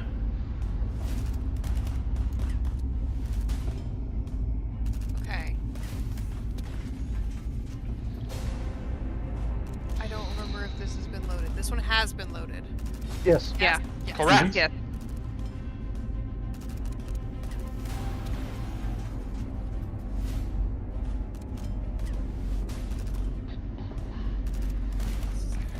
Damn it. There's so many. Okay. I'm gonna start. I am going to use an action. Cast. 5, 10, 15, 20. Okay. To cast Spirit Guardians. Oh, that's a good call. Got it. More Spirit Guardians coming up. You grab the crystal at your chest. You begin to glow. Okay. So Spirit Guardians is up. Is that a 15-foot radius, right? Yep. 15 foot, yes. Oh, what does that look like, by the way? Mine. No, I hadn't thought. I guess it's they look like a bunch of little Ellies. All right. Oh, Aww. I love it. A bunch of non-cats flying around with rainbows. Pretty much. Leaving rainbows. Okay. And then I'm going to. Is this stupid? There's a lot of people right there.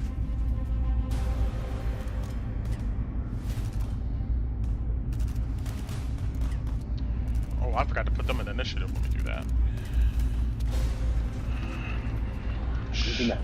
Question. If I move up, they're still within the radius. They would count as going into the radius?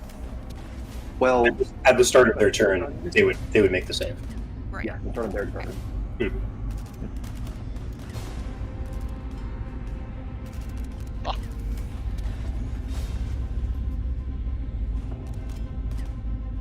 Yeah, so you can move onto the wall over here, right here. I think that. This is. Yeah, okay. Even though I wanted to shoot a cannon, I feel like this is going to be more helpful. And then one of the dwarves will hopefully shoot a cannon. Yeah, we've got plenty of bodies for cannon shooting. Yeah. This one.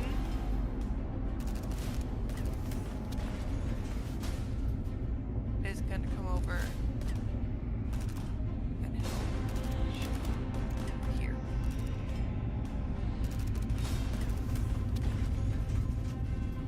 So I can't see the one behind the horse.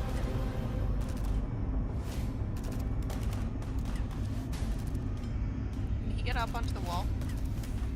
Yes. Let's go ahead and move him up. Right there. Can he see this one that's lingering up north from there? I would say from his position there, this guy's behind this wagon technically, so you won't be able to see that guy. Okay. Then he will just help and shoot at one of these erosion ones. Got it. That direction.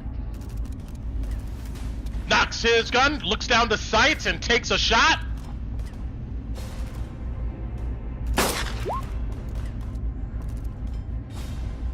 Ah! 6 is no bueno. That's too low to hit these guys. Shit! He curses. Okay.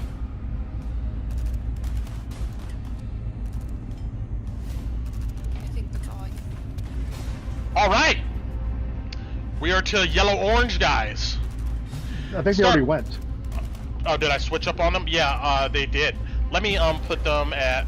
Let me put Kalina at 10.1 here. Yeah, because I know Mordecai looked pleased, and it was Kalina. Yes, you are absolutely right.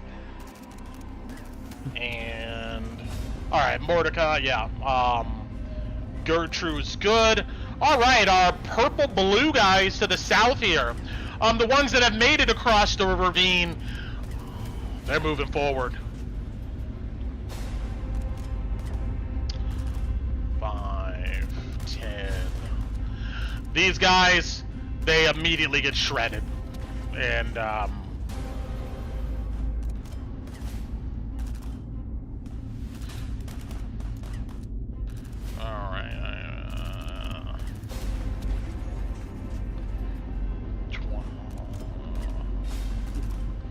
This guy here, he gets shredded.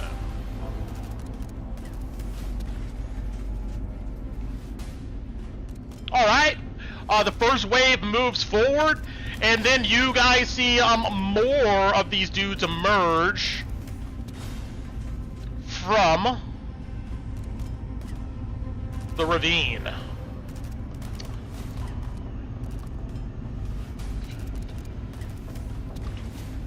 Alright, so everybody's able to get up there except one guy in the back.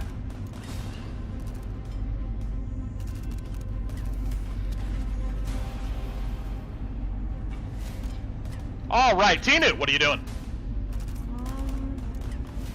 I call out. Our west side is clear. Do you guys need me anywhere? I ask everybody. I yell out them.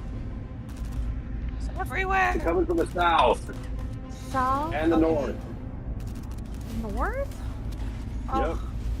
Yep, the other way north. Louis, do you got this side? Yeah, you can go on. I'm fine. Okay. I'm gonna move. Oh, I can't get off the wall, Brent. I'm gonna. Gotcha, Move. I will move I'll you. measure my. Boop. Or never mind, you did it. Okay, it's 5. 25 here, and then I'm gonna dash. Can I get? So, if I dash, I have 60. So it's 50 to here, and then I'm gonna get on top of the wall here, next to this guy. Because there's a wall here, right? Yes. Okay. Alright, use your entire movement, dash, get up on the wall. Yes. Understood. I'll move you up a little bit here. What are our dwarves doing? Okay. This one is going to. Is this one on the ground? Yes. Is it disadvantage if I shoot him or no? Am I No. far enough away? Yes, you're Okay. high up enough to get a shot on him. Okay. So I'm gonna shoot that one. I get advantage. 13. 13 connects. 7. 7. A hole in his head. He looks up in your direction, though, and his octarine eyes lock in on you, and he hisses as he is still there. Ew. And then my other guy is just gonna hang out here because he's Got a it. loader. And that's my full turn. All right. Run. Cool, let's do some crazy shit. Alright, so this dwarf, seeing there's not much else, he's going to line up a shot right down the cannon with his firearm. This guy. Got it.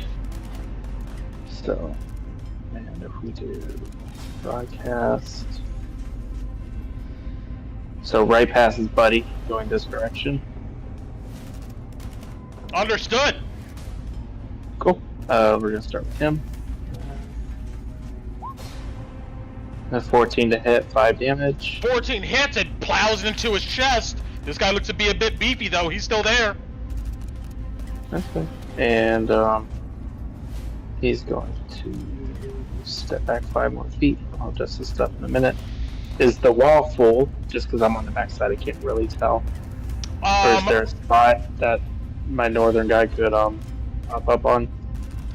I would say right here, next to Kalina. He probably can hop up on. Okay, so right there, but on the wall. Yes. Alright, cool. And I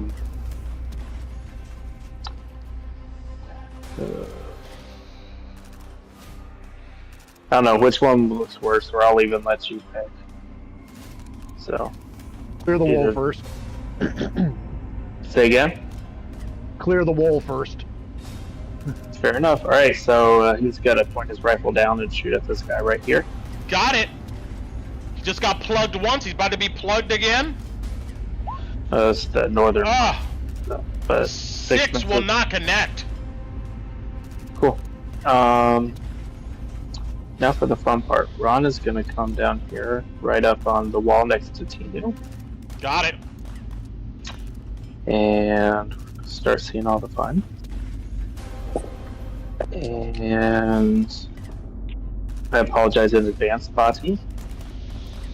Ron is going to firebolt the floating powder keg.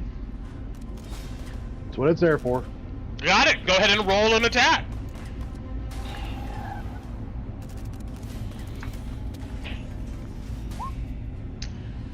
It connects, and before you can even blink, it explodes, burying all of the surrounding individuals and fire and debris. Yeah, what's the radius of our keg here? Somebody give me that real quick. 10 feet. 10 feet, understood. It's There you go. 76. So, Oof, roll up some damage. cool.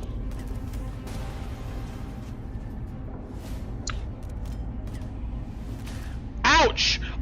When the dust settles, you don't even see these guys anymore.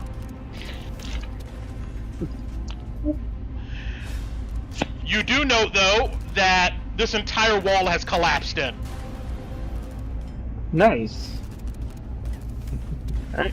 And then we're gonna start, because I'm all about that. We're going to Starry Archer this one standalone guy down here. Got it. I think that hits. Oh, yeah. That sucked, but whatever. 6 damage. Lams into him. He staggers. He's still there, though. That works. Alrighty. That's all I got. Alice. All right.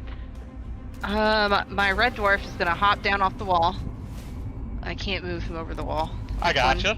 He's gonna hop Okay. out or back inside the He's portal. gonna hop in inside because he's shooting the cannon. Got it. Yeah, so he's gonna come over here. He's gonna shoot the cannon. I'm gonna put him right here so I can see. That he would be able to see. No if that's problem. okay. Yes. Okay. All right. And we are gonna just here. Let me set it to linger and zoom out because I don't know how many are out there, but we're gonna go for it. I mean, why is? Oh shoot. Sorry, it's not letting me move the map. It's being weird. Okay. All right. All right. I'm gonna get it together one day. Yeah. We're just gonna go in a straight line that way. I don't know what's out there, but we're gonna try it. Got it.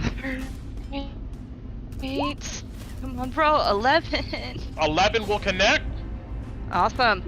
For 52 damage Ooh, nice. in that line. Yikes. This guy gets obliterated into pieces, the guy behind him, and so does the other guy behind him, and... yeah. Cool, I got 3. Yes, you did. I didn't even know there was 3 to get. Nice. Alright, so that is its turn. That is that one's turn, and then he's gonna hop back off the cannon. Move back over here to get out of the way. And then this one... my other dwarf, can you put him on the wall because he can't see? Sure. Please. Sorry. No. Oh, okay. My southern one, but it's fine. That gives me vision. All right, my other dwarf is going to shoot at this one with advantage, because Tinu's right next to it. Got it. 8. 8 will connect. Awesome. I will take it for 3 damage. Slams into his shoulder. He is still there walking. All right, it's gonna hop back behind the wall. Got it. That is his turn, and then Alice is gonna see this one dwarf that is trying to hold off this one thing. She's gonna hop up on the cannon, run down the cannon, and try to stab the shit out of this husk. Got it. Cool. Just gonna try. We'll see what happens. Alice finally gets to poke at something. A natural 20. Oh yeah. Ooh. Let's go. That is that'd be a ton of sneak attack damage. Yes, that is. Yeah, I will go ahead and do my sneak attack damage there, and then I'm gonna use my piercer feat to re-roll the 1d6 that rolled a 1 to replace it. So add 4 damage. So that'd be 26 damage. Yeah, you slide down the cannon and like reverse grip your blade and bury it into the skull of this guy. He collapses to the ground, dead. Go ahead and roll me a Constitution save. At advantage because I have the mask on. This is true. That's why You're on save too, Brent. And our dwarf here, yes. Yep. Okay. That's a pass. 18. 17. You're good to go. All right, fantastic. All right. Wait, that was. I still have a bonus action attack. That was 5 feet of movement. They're right there. You got 40 feet of movement. I got 40 feet of movement. I can do it. Yeah, Alice is gonna jump off the cannon and run and try to go stab the hell out of this thing. So move right here and try to stab it with her offhand. All right.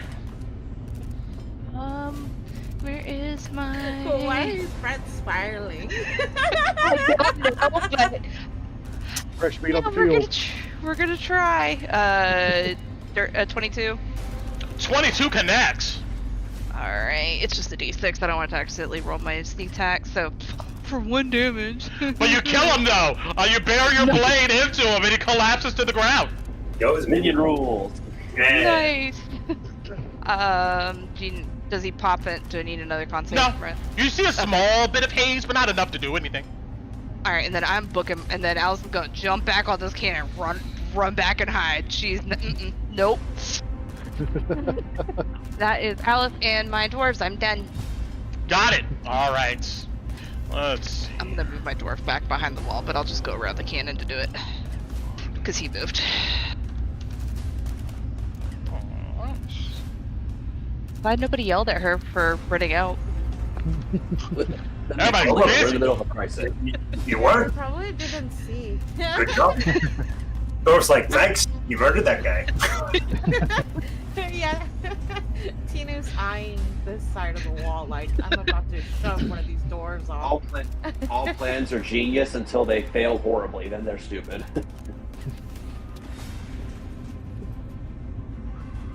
Okay. What did I set off by walking out? Got brave with that natural 20, guys. Sorry.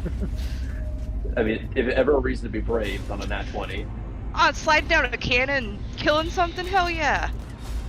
Killed something, rushed out, killed something else, immediately ran back, went back into cover, ready to shoot a cannon again. Let's go.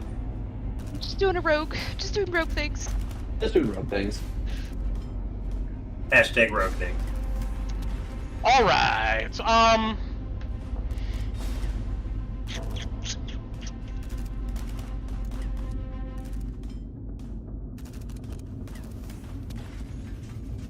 hate how the music. Oh my god, that scared me. I was like, I hate how the music ended right after he said that. Oh, right. Hey, wait a minute. These guys rolled a +3. What's that? What's this business? Come on. All right. Kalina, does an 18 hit you? What? Does an 18 hit you? What? No. No, We got does the not? armor. full plate. All right. To the north of you, all you see Well, actually, let me do No.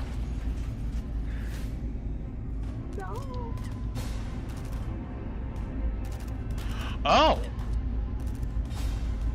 Uh-oh.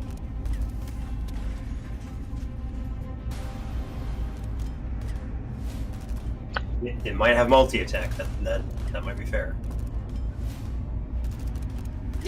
Louis, shut up. I'm not fighting anybody. I'm waiting. It's not. Louis going over here. It's not my problem. I'm All not right. yelling at me. I'm If we were at a real table right now, I would be strangling you. That's fine. Let Louis take my ire, because I'm the one who set this off apparently by running out. Oh yeah, totally. Oh, I see what Oh it's my saying. god. I see what it's saying. Okay. So From the north, Kalina, you first feel an impact on your armor, up like maybe your upper chest, and you see what looks to be some type of black necrotic tendril, almost like an umbilical cord with barbs at the end of it, slam into your armor and then retract back No. northward to what looks to be a large creature, desiccated, skeletal almost, dressed in rags, but glowing eyes.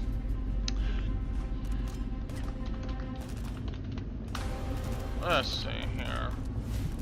So either this is round phase 2, or this is the boss of phase 1. Either way, this is not good for us. Long claws, and it looks like that. Oh god, yeah, no, that's a boss. Shit. Oh no. Oh, that's gonna be no. fun. Yes. Where is it? Which one is that? North? That's just Yeah, he north. He Yeah. just Just popped the up. north. Ah, it's right there. Yeah, it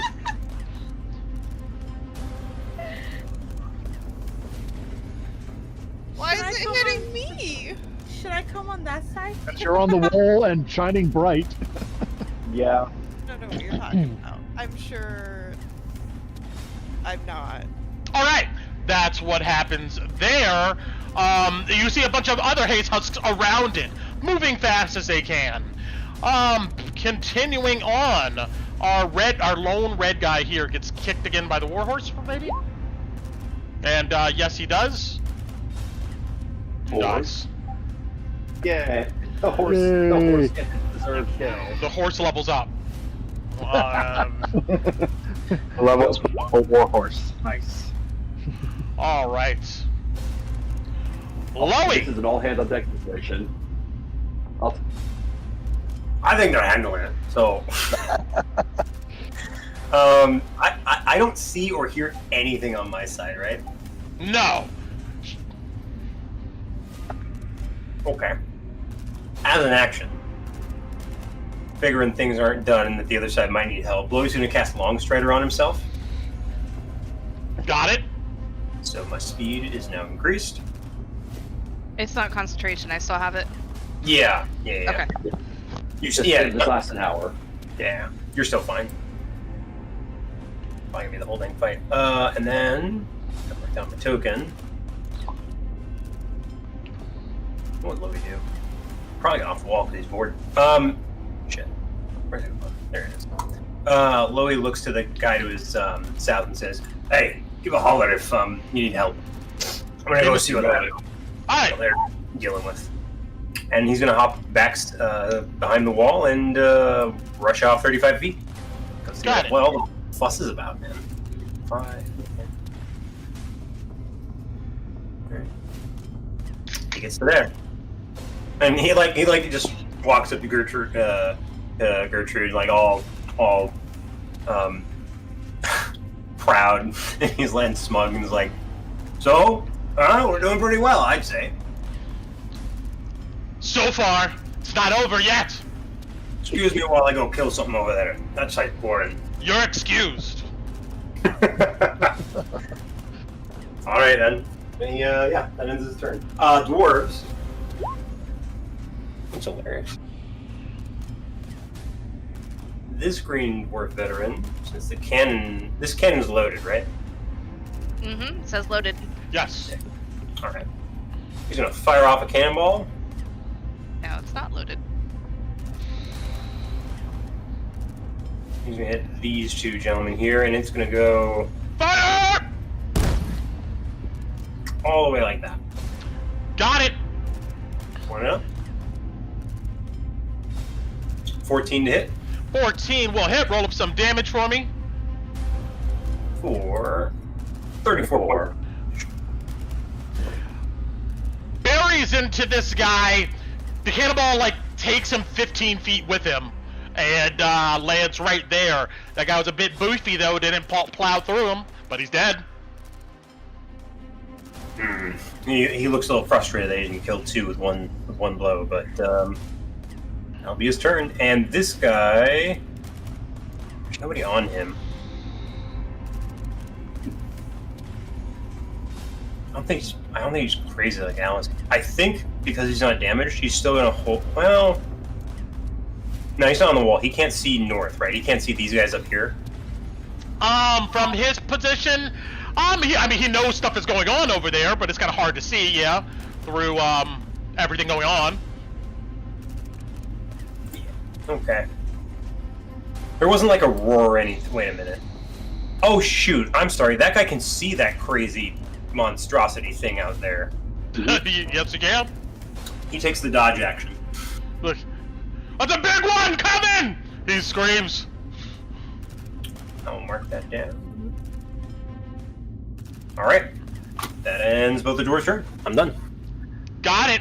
Kolobati. Okay.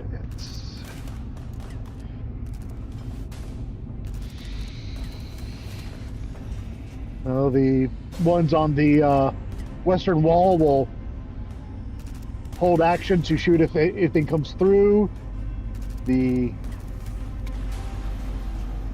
I can see the very large individual to the north, but need to prevent him from getting into the wall, so I'm going to send a ghost at this one here.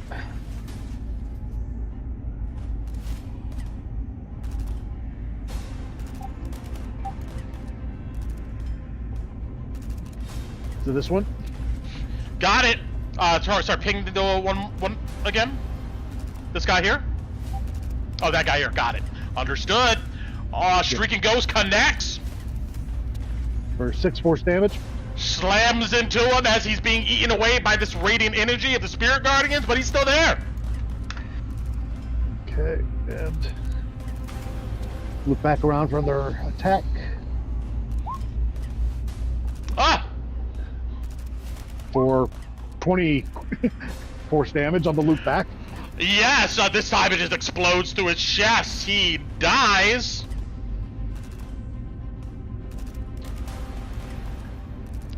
Alright, and our buddy next to him. Let's see here.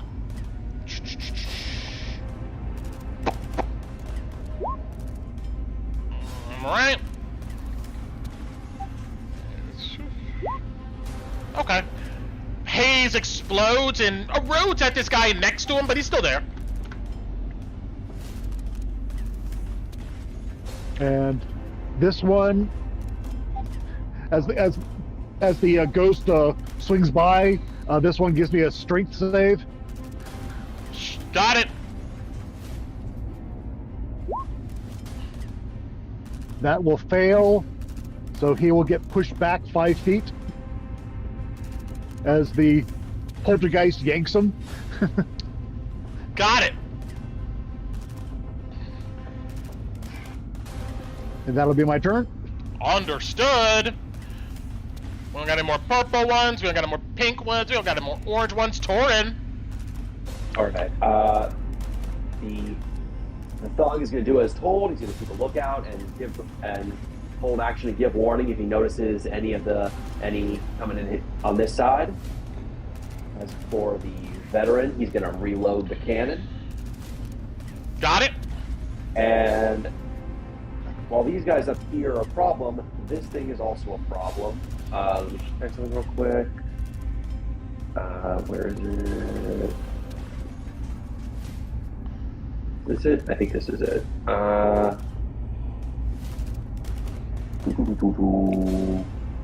Yeah. Okay. And so I'm gonna cast a spell Woohoo! on these. I'm gonna trust Kalina with the aura of beastry. So I'm gonna trust hit the big guy and the two guys that are directly next to him there and there. Got it. Scorching ray. All right. I'm gonna have to do this manually. So D20 plus 7. I'm gonna do the big guy. I'm gonna do the big guy first. Nope. Oh, that's a miss. Of course, the first time I roll a spell, I get a 1. Why wouldn't I? Oh wait, no, that's I'm sorry. Sorry, I'm used to D&D Beyond doing all the work for me, but I don't have it right now. I know. Okay, 13 on this one. Connects. And I'm gonna roll the attack for the last one to see if it hits before I do the damage. And then 21 for this one. So the two small guys I hit. Got it. And then... So for the first one, it's going to be 7 fire damage, and for the other one, it's going to be 6. Got it. You guys see a brilliant missiles, long lances of fire erupt out, slam into these guys, lighting this area up just a little bit. It scorches them, burning through their chests, but they still stand. Of course. And I'll load and check out. So yeah, that's my turn. Not the greatest turn. That's my turn. No problem. Blue, we're good on.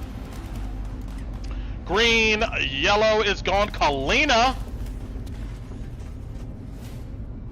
Well, I don't like the big thing that's approaching, so I'm gonna yell, just in case nobody has seen it. Say, there's something fucking huge coming from the north! I mean, at this point, Torin has shot a blazing bolt of fire at it, so... There we go. Yeah, but, I mean, there's people on... I mean, to be fair, it also shot what's described as a black umbilical cord at you, so panic is kind of warranted.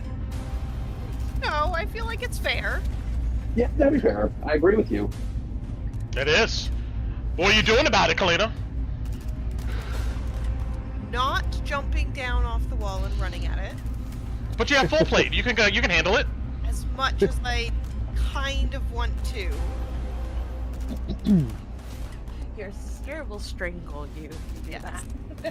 How can you get full I plate? think I'm going to try and just cast guiding bolts at it. And hope that currently my aura does damage. Yes, on the enemy's turn, which is right after yours, long as they're there, they're going to eat this Spirit Guardian damage. Then I'm going to try and antagonize it so it shoots at me again. And no one else. This may be a stupid idea. Shooting the big thing! Got it. You gesture your hammer towards it. Cores of energy erupt out in a guiding bolt, I believe. Yep. 18 to hit. 18 will connect. Woohoo. 14 radiant damage. It slams into it and it jerks against the energy. You see it just narrows its eyes and still focuses in on you. And next attack against it has advantage. True.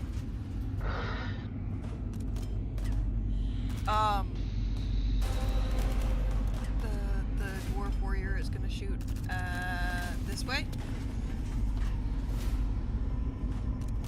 Got it! That way, understood. Okay. Levels his gun downwards.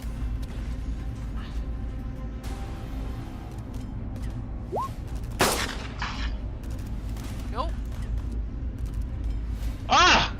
Natural one, he curses! Damn it! It's okay. He's gonna have to reload the next turn anyway. We're fine. We're fine.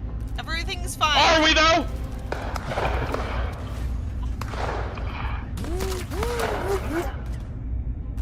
And the other one's gonna move back inside.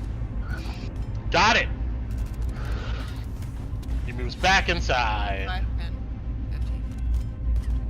I think he can only just get inside.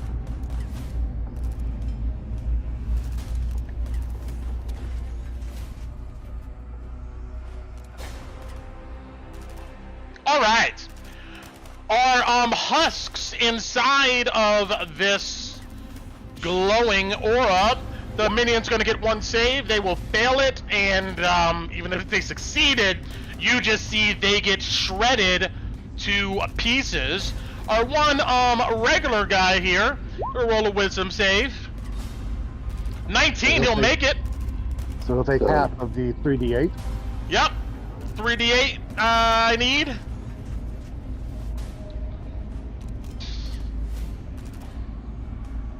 Hold on, I'm trying to find my...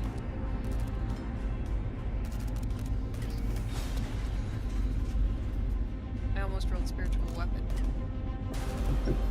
This is guardian. That is 2d8s less than needed. There we go, 13 damage. Got it, I'll give him 7. He is still there. Lurching forward. Thing made out of. Death. He's anger and Made of hate. death. That's what he's made out of. Yep. Alright, that guy, this guy's already dead here, but the mound is still there. Our other dude walks forward casually into it, like, you know, arms wide open! And, he gets eviscerated.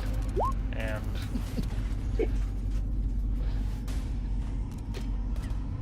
Alright, that's our yellow-orange guys, I believe. Moving on, Mordecai and Gertrude are still cool with what's going down. Alright, our dudes to the south here. Let's go.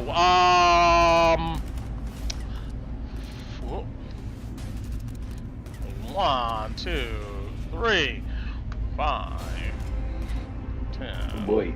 15, 20. This guy here gets shredded. And, alright. 5, 10, 15, 20, 25, 30, 35, 40. Our guys here. 5, 10, 15, 20, 25, 30, 35, 40. They shamble forward. Our next wave emerges out of the ravine. 10, 15, 20. And they will all end their turn doing that. This guy drops down. He's late. Scraggler. Alright, they all move forward. Tinu! It's endless. Is there... I'm on the wall so I can see right here, right? Is there room for me to get up here? To get over there? Yes. Okay, so Tinu's gonna... Just move. calculate difficult terrain, you know, and... Well, I'm gonna... Is it difficult terrain to jump down? Because I want to No. go like... Okay, I want to go like this. I'm gonna go like... But I would say to get over the cannon, or to move through the dwarves, that's difficult terrain. Damn it, you guys are in the way! We're gonna die! Well, you didn't tell me to move, damn it! We're all trying not to die. Oh no, wait, I think I might get there. So 15, 20, 25, 30. Yeah. Like that. Got it! You squeeze past these guys and clamber up on the wall. I will move you over there. Thank you. And... Yeah. Bam. Oh, okay, good. Okay. And then I'm going to I heard my sister, but I think this has precedence right now, so we don't die. I'm gonna bolt one of these guys. I'm sorry, the dogs are barking. It's all right. I'm We're gonna good. I'm gonna bolt this guy right here. Guiding bolt? Oh no. The Sacred Flame. Got it. All right, Sacred Flame coming up on our boy here for a dex save. He gets a 1. Whopping 1. He gets shredded. He gets annihilated. Immolated. There's the word. And my spoon is just gonna hang out over there. I heard my sister yelling. I'm moving Ellie to my sister from Torin, so she's gonna move there. This guy has to reload. He's gonna jump down on the wall and he's gonna yell at his buddy, "Hey, we need help!" And then this guy, oh, oops, I moved the barrel. I didn't move the barrel. This guy's gonna move. He's gonna dash 30 feet here. Got it. And then 60 here, right under the wall. I believe dwarves movement is 25 feet, right? It said 30 on the Oh, that's on the my veteran bad. stat block, they get 30. But if they're- you want to give them dwarves, then it'd be 25. Yeah, they're dwarves. Give them 25. Okay, so it'll be. Then I think they should be fighting with battle axes and hand axes, not swords and short swords. But anyway, that's whatever. I can't move. Look, there we go. These Okay. guys, they're special, okay? They're a special. So 50 feet here, and then 50 feet, right? Yes. Okay, so that's my full turn. Oh, guess what? Kalina didn't designate this guy. He gets shredded by the spirit. No, I'm joking. I'm not going to do that to you. Oh I'm my not god! gonna do that to you. I'm not going to do that to you. Like, ah! You're good to go. Anything else? Oh no, that's it. That's my full turn. Got it. Ron. Cool. I see that Tinu ran and left Ellie just sitting there. So I'm going to start working my way out. So I'm going to start archer this guy first. Got it.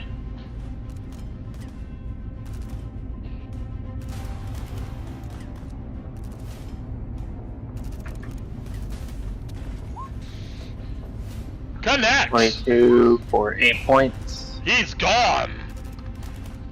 Cool. And then I'm going to firebolt this guy off in the distance.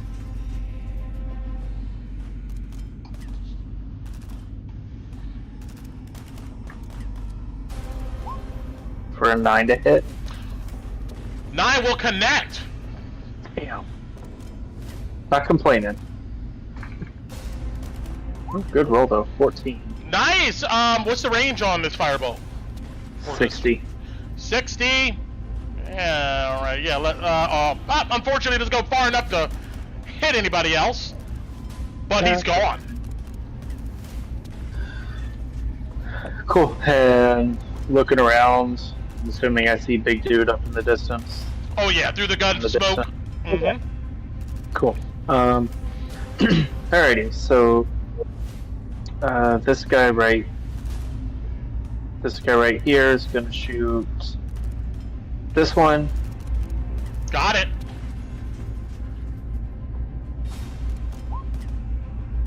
Nine to hit, 2 piercing. 9 will hit. 2 piercing. He's still standing though. And then my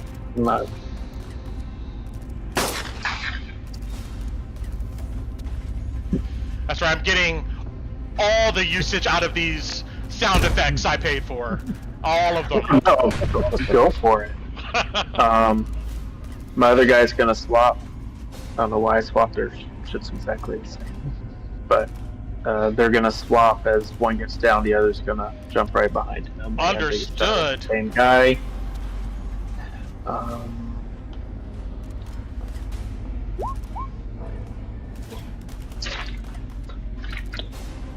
13, yes. 13 for 9. 9 finishes him off. Falls to the ground. Neck And obliterated.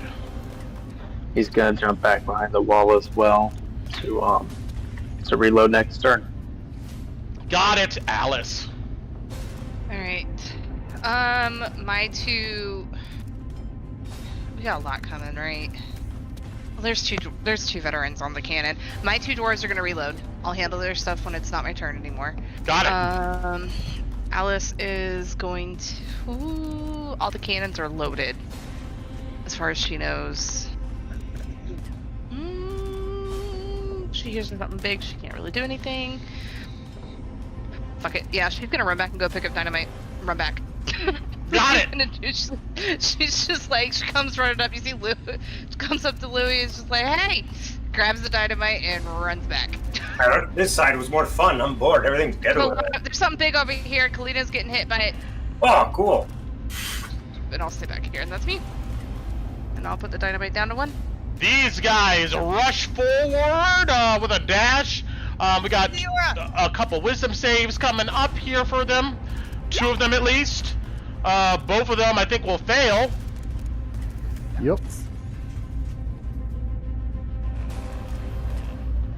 Some damage I need for our spirit guardians.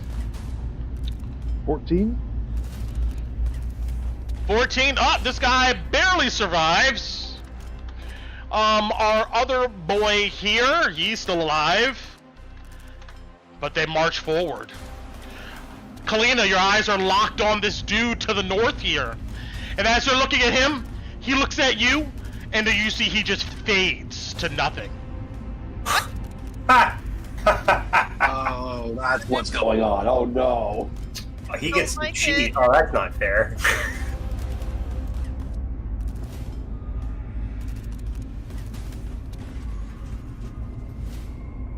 And let's see here.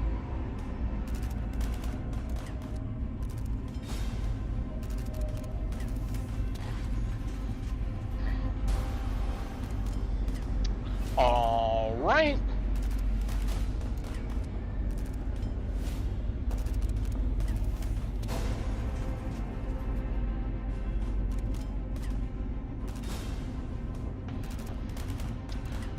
Then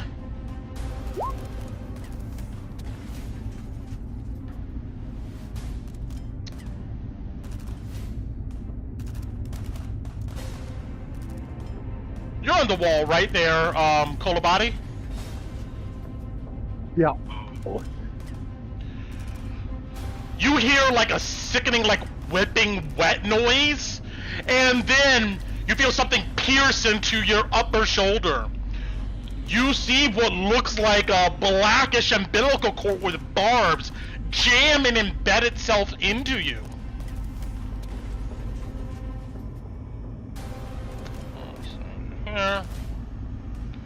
Then, suddenly you're yanked off the wall. Like just, whoo, you just go flying. Fuck!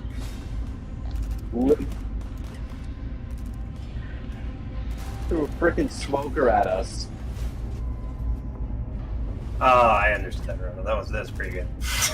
You get dragged across the ground, stumbling to your feet along the way, and that position there, and you see this creature return once again.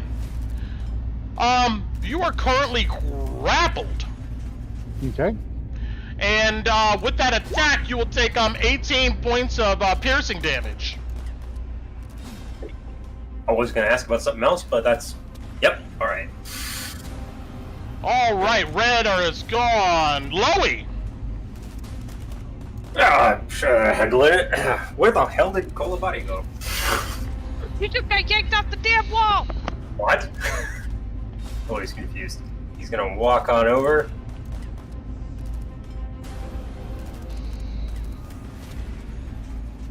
You see an intelligence in this creature's eyes. Well, a cleverness, we'll go ahead and say. I can get to there. Brent, Yes. with all of my movement. Do I have line of sight on this big guy? From the ground, behind the cannon, not really. You'll have partial cover. Okay, that's fine. I'm fine with you. I just wanted to know if I had a shot, because if I didn't, I'd have to dash. There's so many enemies in the way, I would say he'll have half cover. Okay, that's fair. Alright. Well, you're within range. As a bonus action, I'm gonna mark you with my hunter's mark. And then I'm gonna take a shot. Got it. Are you alone? He appears to be, yes. Okay, I have advantage then.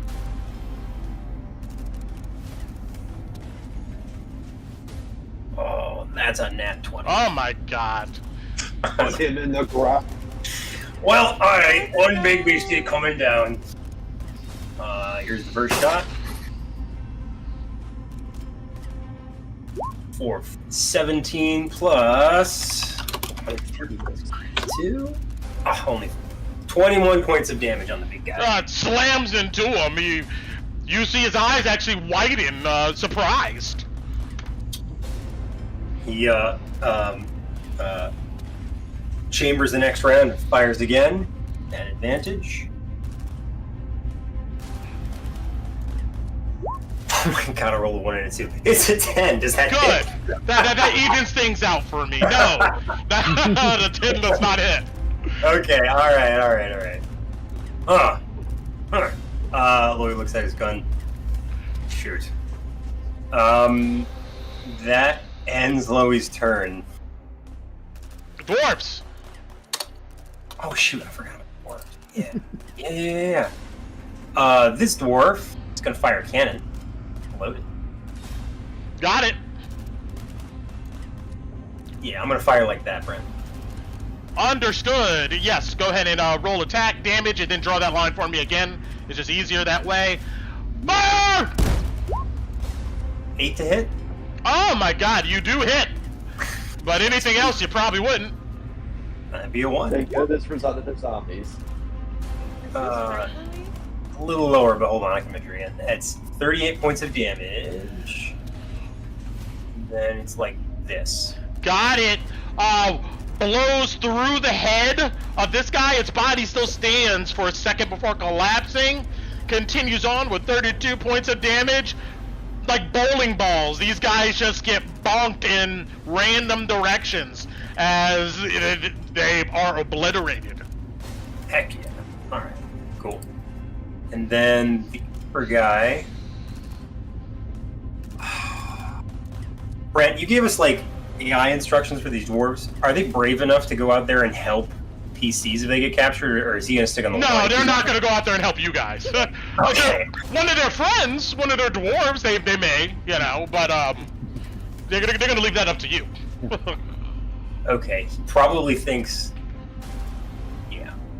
He's going to pick up his gun then and fire a shot at the closest zombie to him, hoping to clear the way to Kolobati. Understood. So he'll fire at this guy. Firing at this guy here? No. He's not going to fire at That was me. This guy here. He's going to fire at this guy. The guy that's close to him. Got it. Because he doesn't want to get bit by the zombies. 20 to hit. 20 connects. 6 points of damage.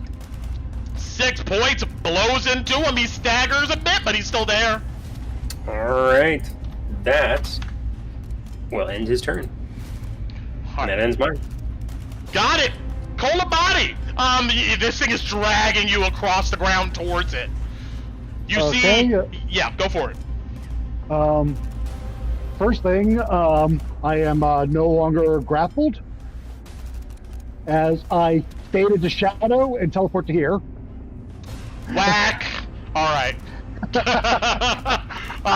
Turn to shadow and evaporate and reappear next to. Does it have to be a space you can see? I can see. I can pretty much see like on top of the cannon here. So. All right. You're on top of the cannon. Yeah. And I look at the big guy over there. Blow him a kiss as I launch 2 ghosts at him. Got it.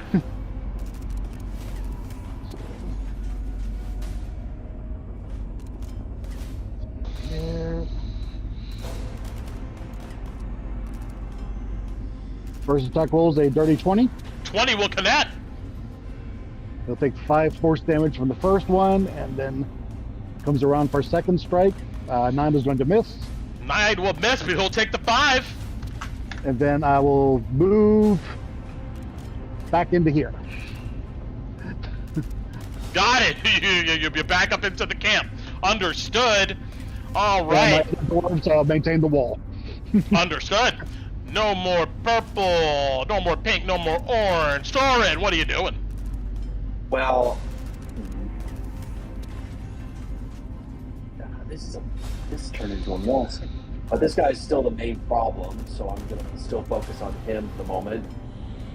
And you know what? I don't want to roll or anything, so I'm just gonna magic missile him, and he can deal with it. Ah, okay. So that's gonna be 3d4 plus 3, I believe, for 11 points of force damage. Distortions in the air all pulse out. These missiles ripple across, kind of wavering up and down, almost like real missiles, and or some real missiles, we'll say. And yeah, they pummel into his chest. He looks a bit bloody, but he's still there. Yep. Veteran's gonna load the cannon again. He's very good at that, and the thug is still keeping an eye out on this side, just in case something tries to sneak up. Got it. That will be my turn. All right, blue is gone, green is gone, yellow is gone. Kalina, you're still on the wall.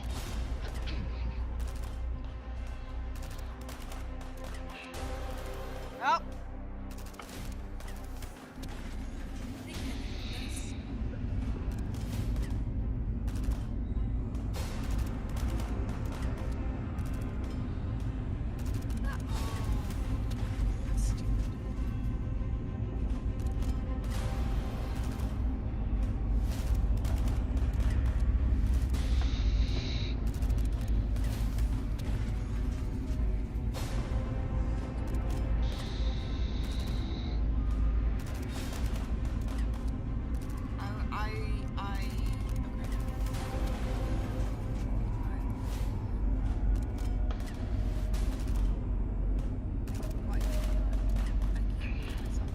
Oh, okay, let me help you.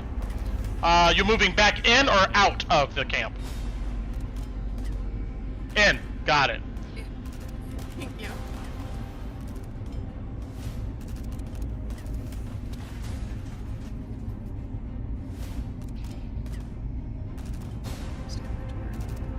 All right, you hear like I hear like a whisper. I can barely hear you, but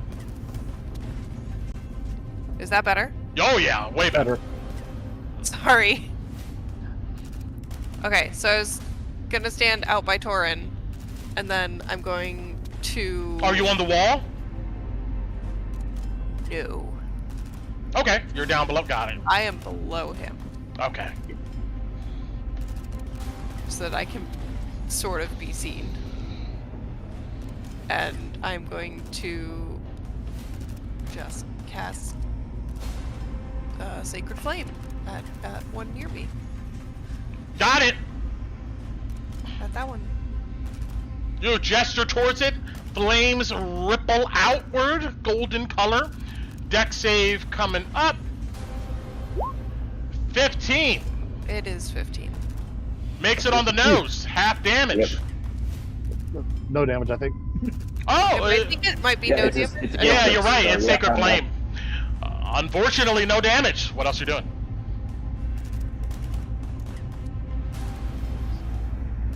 That's okay. He can still see me. That was kind of the point. So I am done for me, but then my dwarf up at the top will shoot. Nope, we'll reload. We'll reload. That one will reload. Which means the blue number goes down by 1. Yes. And then the red resets to 2. Awesome. I did it. Okay. And the other one will come further inside. Anything else? No, that's it. All right. Our guys come up here. 5, 10, 15, 20. This guy will risk the palisades.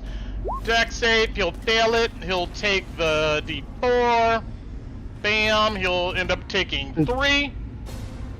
is that the red? Is that the red yellow or the orange yellow? Oh, I'm sorry, that's the red yellow. My bad. I'm gonna move them anyway in that position. But I don't think we have any yellow, orange. No, they're all dead. All right. There's only this one group left on top of the palisades here. Mordecai is okay. Gertrude's okay. Purple, blue to the south here. These guys are going to march forward. 5, 10, 15, 15, 20, 25, 30, 35, 40. They dash in that direction. 5. Let me grab these guys. 5, 10. Why can I? 15, 20, 25, 30, 35, 40. 5, 10, 15, 20. 5, 10, 15, 20. Okay, this is so scary. This guy gets obliterated, and the Spear Guardians 5, 10, 40.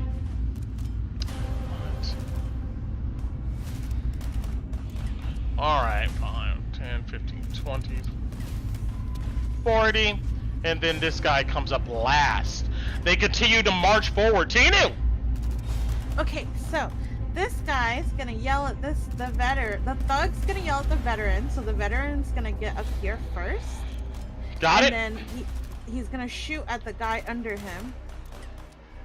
Got it. I know I just moved them beforehand, but that's fine. We're gonna keep rolling with it. And, oh, crit! Alright. And another So D10. So that'd be 8. 17. So, Blows his head off. He's dead. Good roll. Okay, and then my veteran's gonna slap my thug's hand, and they're gonna switch. So then the veteran's gonna hop down, and then the thug's gonna hop up. Understood. Let's go. And then my thug is going to shoot this one, the other one. Got it. And then the thug gets advantage. 19? A 5 came up first. Yeah, it's advantage tactics. because he's a thug. Oh, attack tactics. gotcha. All right. 19 connects. 9 damage. 9 blows his head off too. Good job, guys. Okay, Ellie's gonna hold an action for if any of our friends, I don't care about the dwarves, if any of our friends get pulled by this guy, Ellie's gonna fly 60 feet towards them, towards my friend. So friend means anybody in the party. Got it. Okay, Run! and then, Oh, sorry. oh, Continue. sorry, and then Tinu is going to Sacred Flame this one. Okay.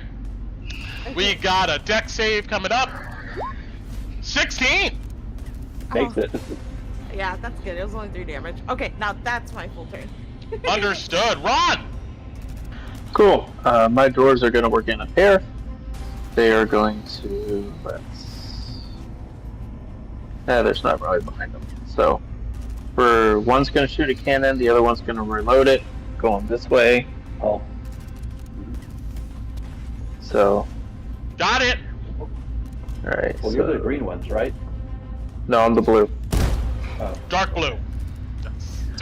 Sorry, I'm losing track of everybody. All right. Yeah. Roll attack. Roll damage, and then measure for me. R1d20 plus 6. 10 is good. We're gonna do this direction.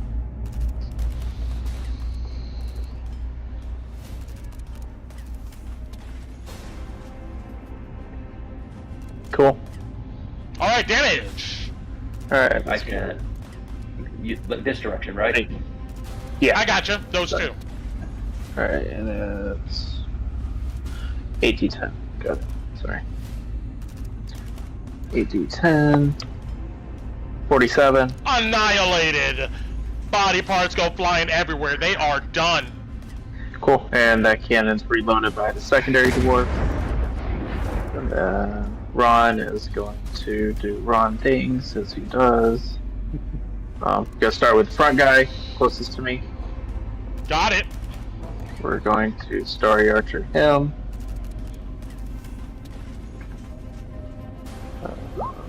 17 to hit. Connects.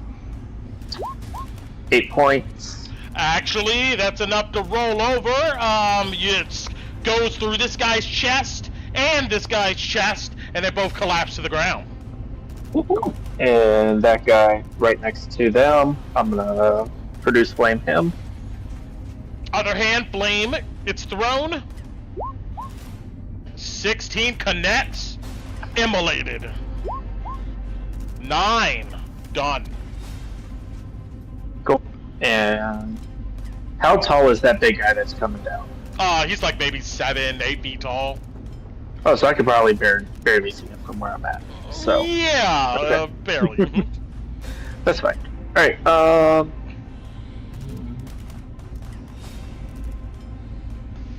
Yeah, Ron is going to start making moves to move further up. So I'll take care of that.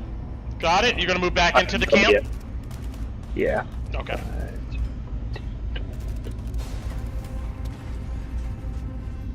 All right. While you're moving, if you're not doing anything else, I'm gonna move on to Alice. That's all. Yep. Alice. Alright, so I'm gonna go with my dwarves first. The southern dwarf is gonna move to the cannon since it's loaded to see if there's anything worth shooting with it. I mean, honestly, not with the cannon. So, using what it can see from the cannon, it's gonna try to shoot this thing. Got it. With its thing, it gets advantage. Rolling twice. Doesn't matter, doesn't hit. Alright. Hold on. Doesn't matter. And then this guy's gonna... So the guy, what's he gonna do? You know what? Yeah, fuck it. He's gonna come up to... He's gonna shoot past everybody. And the cannon's loaded. He's gonna shoot it. Got it. So, yeah. Alright, we are gonna... I'm gonna measure first. This turn order. Linger. Because he sees that big thing, he's gonna shoot that damn big thing. Screw this. We're gonna try to take one out on the way to it. So. No. I doubt it. What? What, Brent? He goes, I'm a friend! I just want to talk! Yeah, you're too big for that. Screw that. Sorry, this cannon has a height requirement. Yeah, it only rolls a 10 though. A 10 will miss, yes! It slams it to the wall. This creature grins in your direction. In front of it.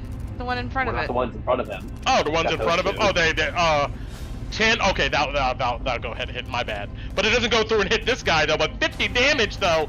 This guy's legs and arms goes in opposite directions. He's done. I'll even give you this guy, but it does not reach our friend. It's okay, it was worth a shot. It was worth the shot. We got rid of 2. Yeah, Alright, it's not loaded, and then Buddy Boy is gonna move back out of the way. He's just gonna step him back right now. And then Alice is gonna just look at Lou. What are we doing? Well, I keep trying to shoot it, but it's probably gonna disappear before I get the chance to get a beat on it. Alright. Alice will spend her action. She doesn't even know what Lou's talking about.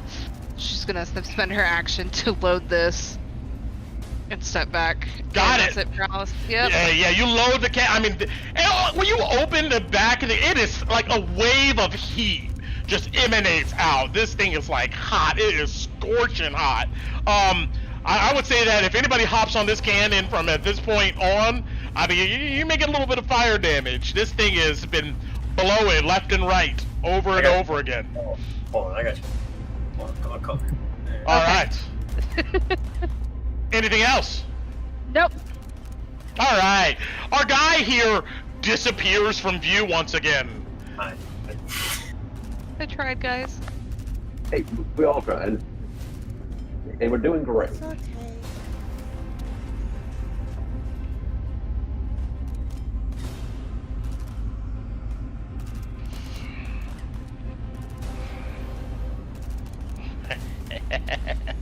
All right. Kalina, let's see if somebody can get through your armor. Nope. Does a 26 connect?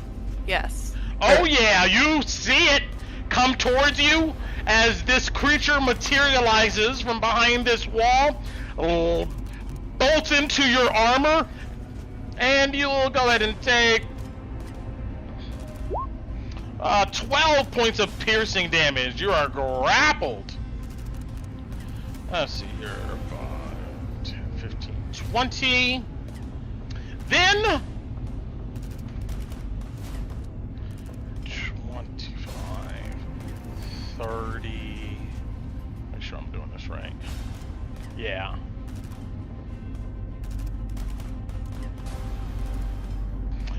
You get yanked off the wall, and 5, 10, 15, 20, 25. You get dragged in that direction.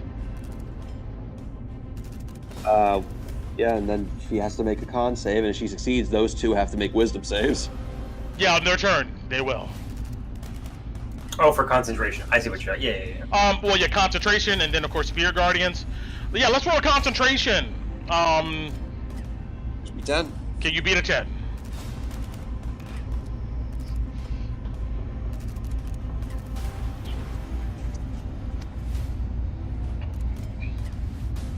Oh no!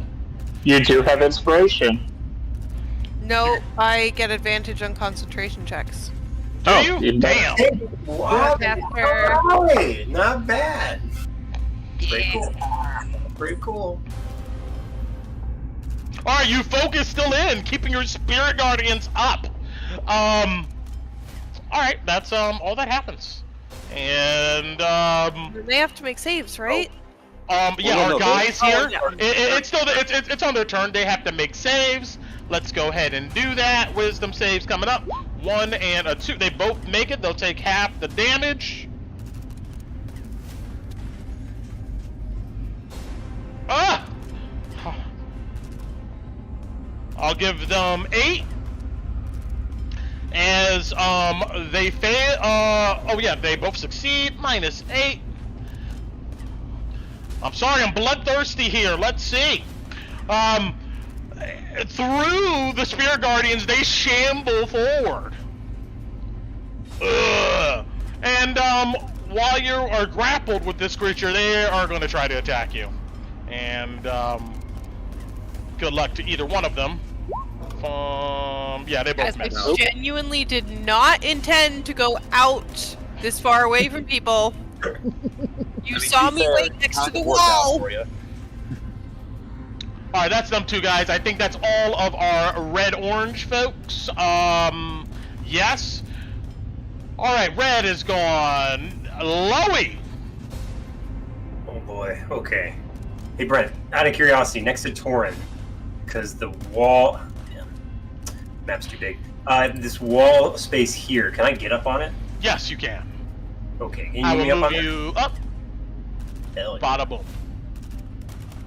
Aw, look at this. Look at this. Look at this cool dude. I'll draw a line just to double check. Yep. Okay. I'm gonna shoot you now. Got it. Sweet. You're still alone, right? Yes. Ah, it's a sad, sad day. All alone. There's nobody here beside me. That's a 27 to hit The power connect. for 15 Oh plus my god. 21. Damage all around. Ah, man, it plugs a hole through this guy's upper shoulder. He's still there, although you can tell he's in agony. All right, follow-up shot. 19 to hit I'll connect. for. Oh, that's another good roll. 13 plus a d6. 19 for a follow-up shot. Another one blasts into his other shoulder. He drops to a knee, but he's still up. It's still breathing, damn it! I put a hole through it twice. And then he looks at his gun and whispers, "Actually getting hot. I have to reload, but I am at reliability 2 now. So it's not as terrible as you think, Brent. You know, silver Oh lining. man. All right. Anything else? Dwarfs. Oh yeah, right. This dwarf guy in the door is going to reload his gun because they seem to be fighting Kalina, and he does not want to go out there. He's gonna... This.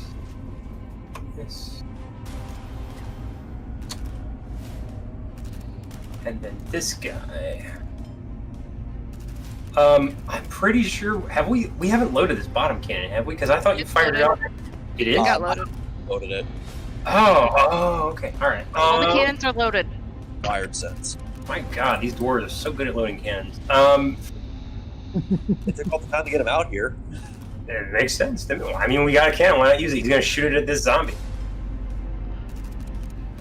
Got it. Roll it up. It's 11 to hit. 11 will connect. Oh, there's 2. Oh, okay. Well, then he shoots at this zombie and then that zombie. Understood. Roll damage. 56. All right. Yeah, it just mows through both of them. They are obliterated into pieces.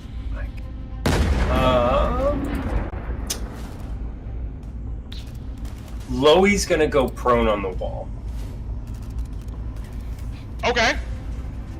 I don't want to get hooked, but I do want to keep sight on that guy, just in case. That's gonna end Loey's turn. All right, Kolobati. Move up to here behind the cannon so that I can see our tall boy in the distance. And first ghost. 14 misses. It plinks off of its husk. Come around again 21 connects. for 10 force damage. You bore a hole through its chest, and it stumbles backwards in an agonizing, monstrous scream. It collapses to the ground dead, releasing you, Kalina. Thank you!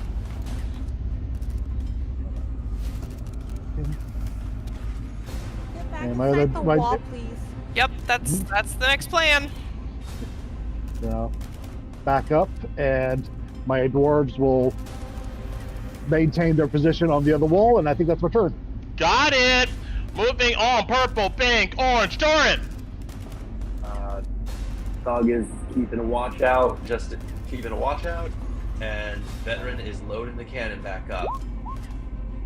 Got it! Blue! Orin, Yep, Torrent, go for it.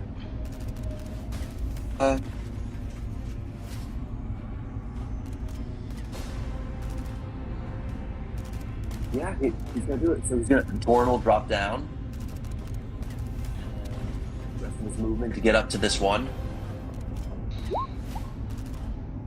And then he will boom blade. Got it. So that's gonna be with Twilight, so that's gonna be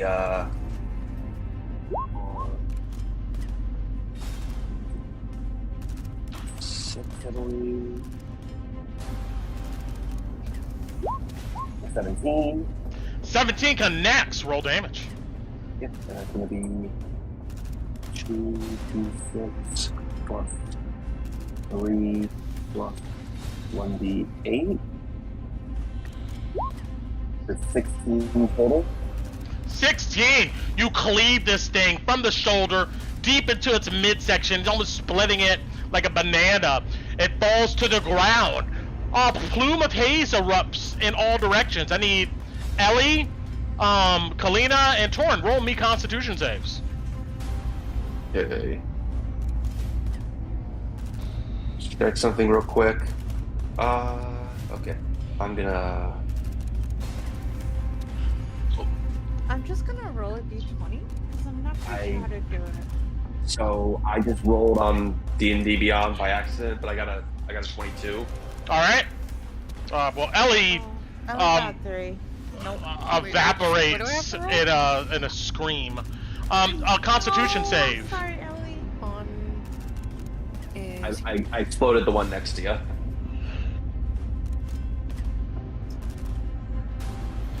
You are fine. And its friend.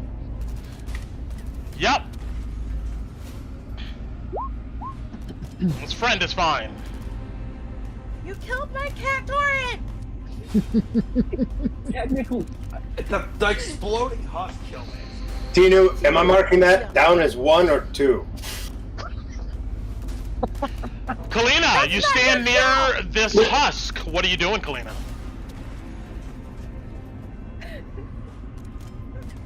I want to try and smack it, but my sister will kill me if I die out here. And Torin came to save me. So, I would also rather you not die. I'm going to use part of my movement to back the fuck up. Do you disengage? That is an action. Yes. Yeah. I heard the groan. No. Alright, it tries to swing at you as you try to get away from it. Miss. Hey. It misses. Claws on your armor. I'm going to cast a Sacred Flame at it. Got it. Further away. Wait, how... Are we far enough away? Yeah. Yes. It's decently Okay. enough, yeah. Actually, this is a pretty good position for us. Cast Sacred Flame. Understood. Deck save. You'll fail it. 2d8. 13 points of radiant damage erupts over this creature. It looks barely there. Skeleton showing. Torin, let's go! Thank you Yep. for saving me! You're welcome. Let's get out of here. Alright. Try and use more movement to... Wait, all the rest of- Kalina, that cannon is blowing hot. You really want to do that? You can. Nope. Okay. I forgot about that. You're right. I do not. That's bad. Just... You can go through the dwarf. It's just difficult terrain past him. It's up to you. Alright. I can't get through the door. I can only get, like, to it. Yeah. Yeah.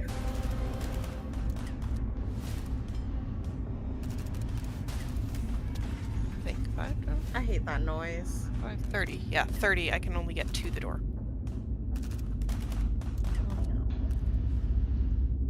Yeah, we have to unbar the door from the inside. The last remaining husks here.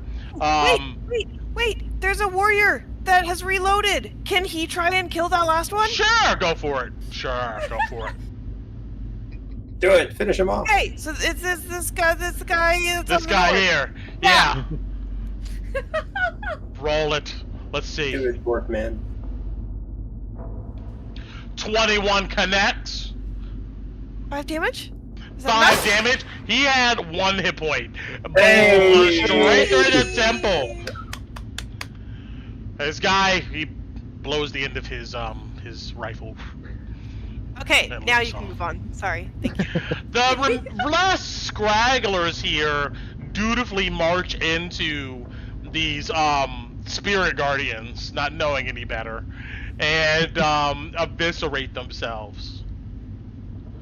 Boons and cats. Booms and cats and booms cats. All of you retreat back inside of the fortification.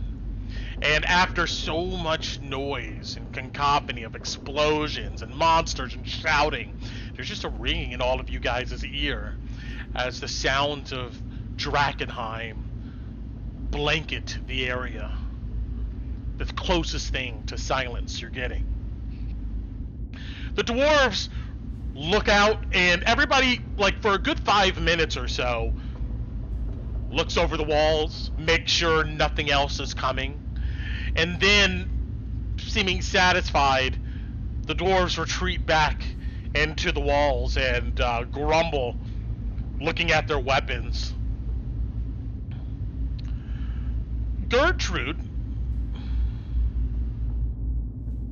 well, I can turn off our initiative tracker here. In the wrong place. Yeah, Alice would have ran and opened that door to let them in. I see some of you have had military training. Seems like an assumption she's making here. Yeah, sure. Thank you. Sure. Thanks for noticing. Aye. That was good. I've seen better in my life, but good. You didn't have to go with the second part, but thank you for the half compliment. Do you mind me asking a question? She just looks at you. It's not usually that bad, right? Has No. that happened before? It's not usually that bad.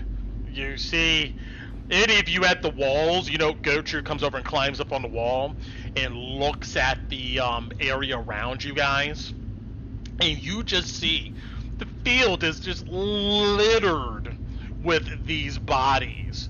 In some areas you can't even see the cracked, ruined pavement. It's just covered in this strange octarine tinted blood oozing out. It is a massacre around the fortress here, or the fortification of the Smithy. It's never been that bad. It seems like all of you continue to bring bad luck wherever you go. What? It's not like it doesn't already hang over this place like a bad haze. She looks at you, Tina, and goes, "That's right. We've never seen that many." We didn't bring this here. So imagine how worse off your luck would have been if we weren't here tonight. Exactly. Assuming that something about all of you didn't bring this on. Just You're consider. reaching. Just consider it. Mordecai, he comes out and he goes, "I agree. I think you're reaching, Gertrude. It could just be a bad night. I mean, we did leave the lights on a bit longer than usual, and our mining operation started a little bit, or ended a little bit later than usual. But regardless of what we think caused this many to show up, you vanquished them."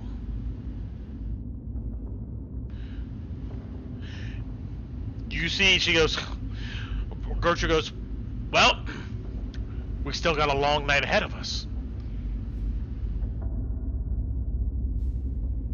Hopefully that's it." All those bodies over there, should we push those into the ravine or burn them?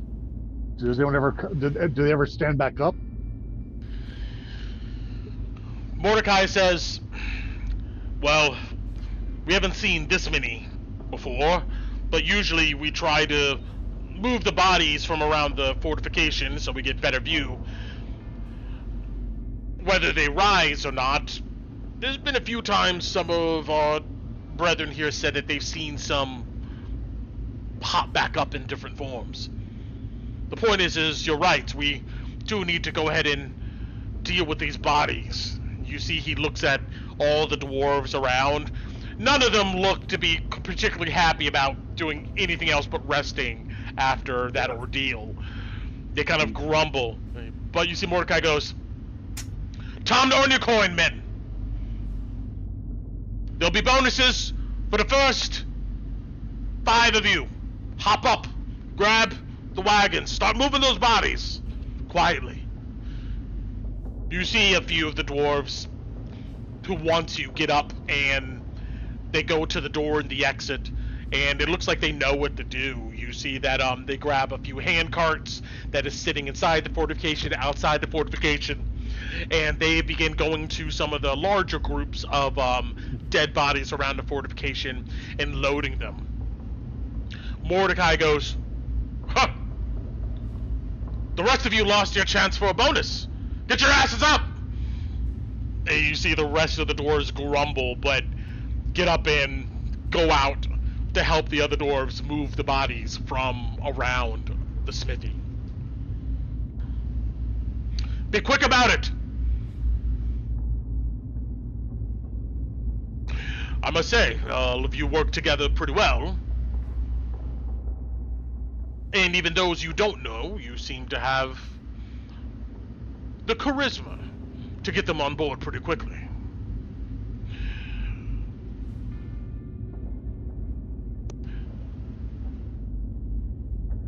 Well, I guess this is the moment to rest. You see that Mordecai looks at you, Loey, and goes, We do have some gun oil. And some parts. If you need to go ahead and get your weapons back in order. Am I paying for that? No. Alright then. You're on, Mordecai. What are you gonna do about that northern barricade, though? It's smashed to hell. We don't have time to fix it. In the daytime, when Reginald and Eloise come back, they'll go ahead and do the repairs. There's less monstrous activity when the sun's out. We'll just have to go ahead and make sure. You see, he just kind of looks around and goes, any enemies are directed from there, or we guard it and defend it. That wall looks pretty weak, too. I'd be careful standing on it. Let me ask you something, Goldbound.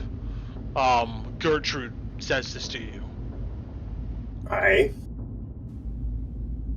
You see, she sits near the fire, sits down, and she kind of puts her axes next to her. When did you pick up firearms? He thinks. You know, I saw my ranger captain, actually, back when I served in Drakkenheim. He had one, but the captain's payroll's, well, might be more than just a lowly recruit. And wasn't until later, but maybe 2-3 years ago? I don't know, fairly recently. Memory serves. Before I came out here, at least. From what I understand, the dwarves of Glimmer aren't too keen on investing in things like this. No, they prefer well-maintained crossbows. You know, kind that Gabney would approve of. Gabney. Eloise talks of this dead god a lot. Not much good it's done to you, has it? Well, he just shakes his head no. I mean, the tricks still work, for what that's worth. And that's the useful bit.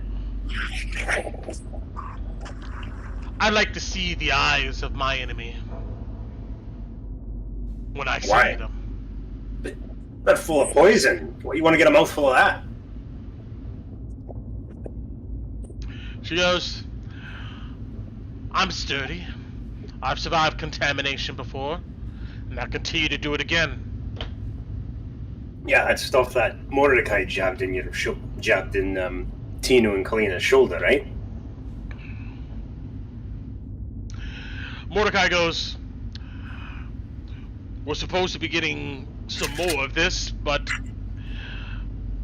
I hope you feel privileged, clerics, looking at you, Kalina and Tinu, that I gave you the one that we did have. And I know you weren't here for this, Kalina, but at the previous session, or the session before, Mordecai took out a syringe of neon glowing orange liquid and pumped it into Tinu's arm and would have done you likewise. This serum prevents contamination, and I will drop the text again. Thank you.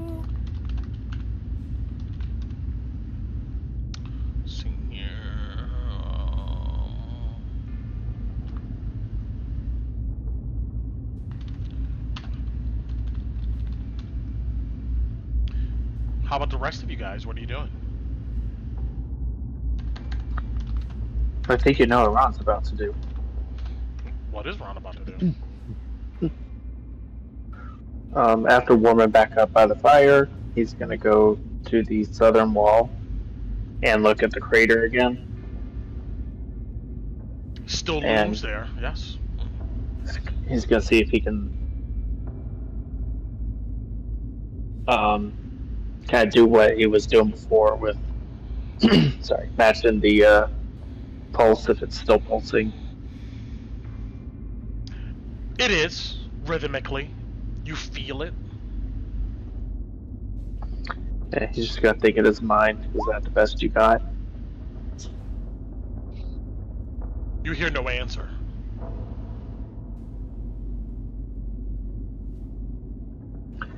And once he starts getting cold after a few minutes of doing that, he'll go back and sit by the fire and rest. Gertrude looks at you weird. Have you been to the crater? She says to you, Ron. No. I have only been told of its life-threatening properties, so to speak. But I need to take a trip there at some point. Life-threatening doesn't even begin to describe it. You think some of the haze around the city is bad. The most potent form of it is at that crater. When we first set up here, when we were surveying the area, we sent some dwarves to that location. Soon as they walked into it, screams, never saw them again. So you have people here who have actually seen the crater and survived? Not survived. Roger, Although I but hear a big sigh. some of those people involved in that cult and stuff, they seem to be fine playing around the crater. Yeah, fuck them. She kind of rumps, laughs at that. Bunch of mad folk. You know, they burn perfectly good chairs and tables. Some dwarves in Ironhelm has been, I don't know, convinced that this fallen cleric or flamekeeper, whatever her name is, Lucretia, is the truth. It seems to, I don't know, plague all of them. You're kidding. Ironhelm's taken up with a gun. That's the last thing I thought I'd hear. Aye, people just laugh at them and let them walk to their doom. Well, it's not as if some of us don't have family with them. Is there something that those people have in common? The ones that decide to follow her? Interesting question, Mordecai says. He goes, I'd imagine they feel lost. And when you feel lost, that's a scary thing. And when someone tells you you can be found or find your way out of that languishing, then that's attractive. The light at the end of the tunnel is great to follow until it leads you off a cliff. Well, I meant more like, are they all like people who don't have family, or are they all like female, male? Are there children? I'll look and speak for the dwarves that Glimmer. Now, look. I'm sorry, not Glimmer, but Ironhelm. But look, not too many of our brethren gets easily duped by false prophets. But some do, and the ones that do, I imagine, yes. The more I think about it, they've all have felt isolated, rejected maybe in some sense. But, I mean, that's the failings of their family. Why? Yeah, because if you think about it, you might be able to link what those people have in common, and that might be what's causing them. Because you just said that your people are stubborn, correct? So if they're stubborn, I didn't say we're stubborn. Well, not stubborn, but sorry. Tino, Sorry, I don't mean stubborn. Sorry, I'm bad at articulating. when you feel like you've been abandoned by the world, No, when you Torn, feel like I you've been abandoned by your understand government, religion, everything else, when someone reaches a handout, there isn't. You're trying to find a reason, but sometimes there isn't more reason that. than No, not. I'm not trying to find a reason.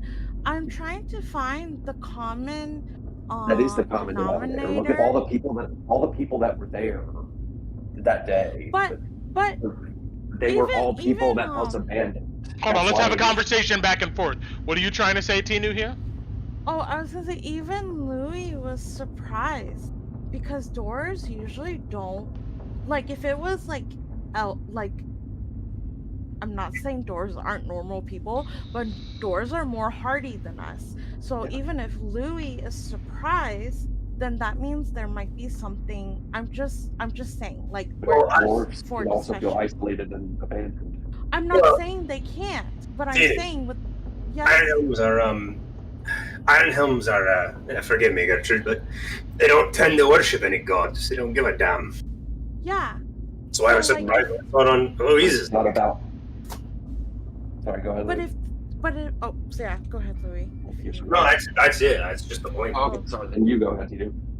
I was gonna say, well, that's why I was more interested in like the common denominator, like what, like were these people like, are they not able to work? Are they not able, like maybe it's only those specific people that they're targeting, or like what did those families do? If that makes sense. It's you're saying you're not asking the reason, but it is the reason the meteor fell. They felt the church wasn't doing enough. They felt abandoned and alone, and then they got a word. They were giving out word and evangelization. The church doesn't really. Group that will accept them. It's not about a god. It's the group. Gertrude says, she pipes in and she goes, "And Ironham, we don't give a damn about the church and whatever they do. That's all of you humans, elves, and that's your problem. If I had to think about the reason why an Iron Helm dwarf would fall under the spell of some false prophet, I would say it's probably masking their own insecurity and lack of ability to be able to go ahead and build their business, become a true Iron Helm.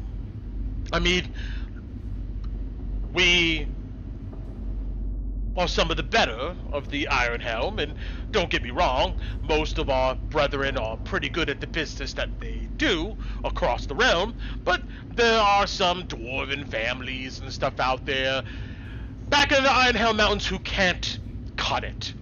They can't make the money, they don't have the people or the knowledge or the brains to be able to venture out and find businesses in order to bring their family prestige and wealth.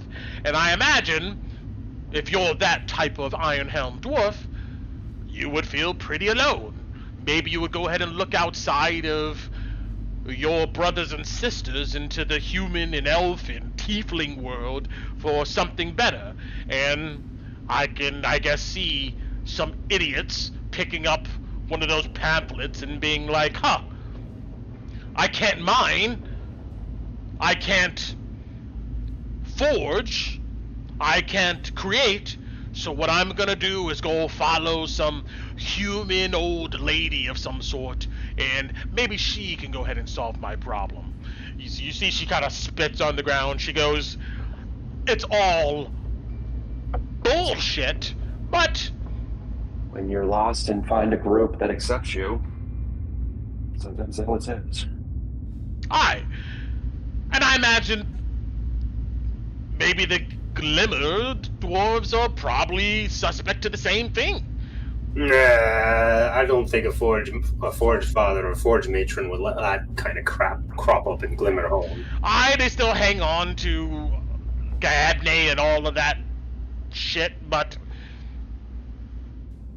I imagine some of them fall for the deluge, whatever you want to call it, whatever story these cultists are telling. I mean, you don't really have people in Glimmerhold that's not a follower of Gaebne, because they don't let people live there that aren't dwarf. It's just the way it is. They go to trade posts maybe, but they don't let them proselytize. Thane wouldn't, at least. True. Well, what about the ones that the Thane kicks out? I know some of them dwarves come groveling to the Ironhelm Mountains, begging, please take us in. The Thane hates us. If they have nothing to offer, I imagine they probably go hang out at the crater too. Find something to do. That's what Gertrude says. Yeah, well, he shrugs, nods. My train of thought was mind control. It, Hear me out. I know it sounds crazy, but hear me out. So if you don't give an effing, I don't know, dung's ass about the church, right? Mm-hmm. And then all of a sudden you're like, oh, I'm gonna go follow Lucretia Matthias. And I understand the whole feelings side of it. I am the most like feelings type person here. And I look at Torin. So like I understand that part and I understand that side. But I guess I'm trying to think of it more from a logical side. Like, do these people that were selected, I mean, I don't know how well you guys know them, but maybe there's something that is linking them together where they were chosen, if they were chosen to be mind controlled. Like maybe they, I don't know.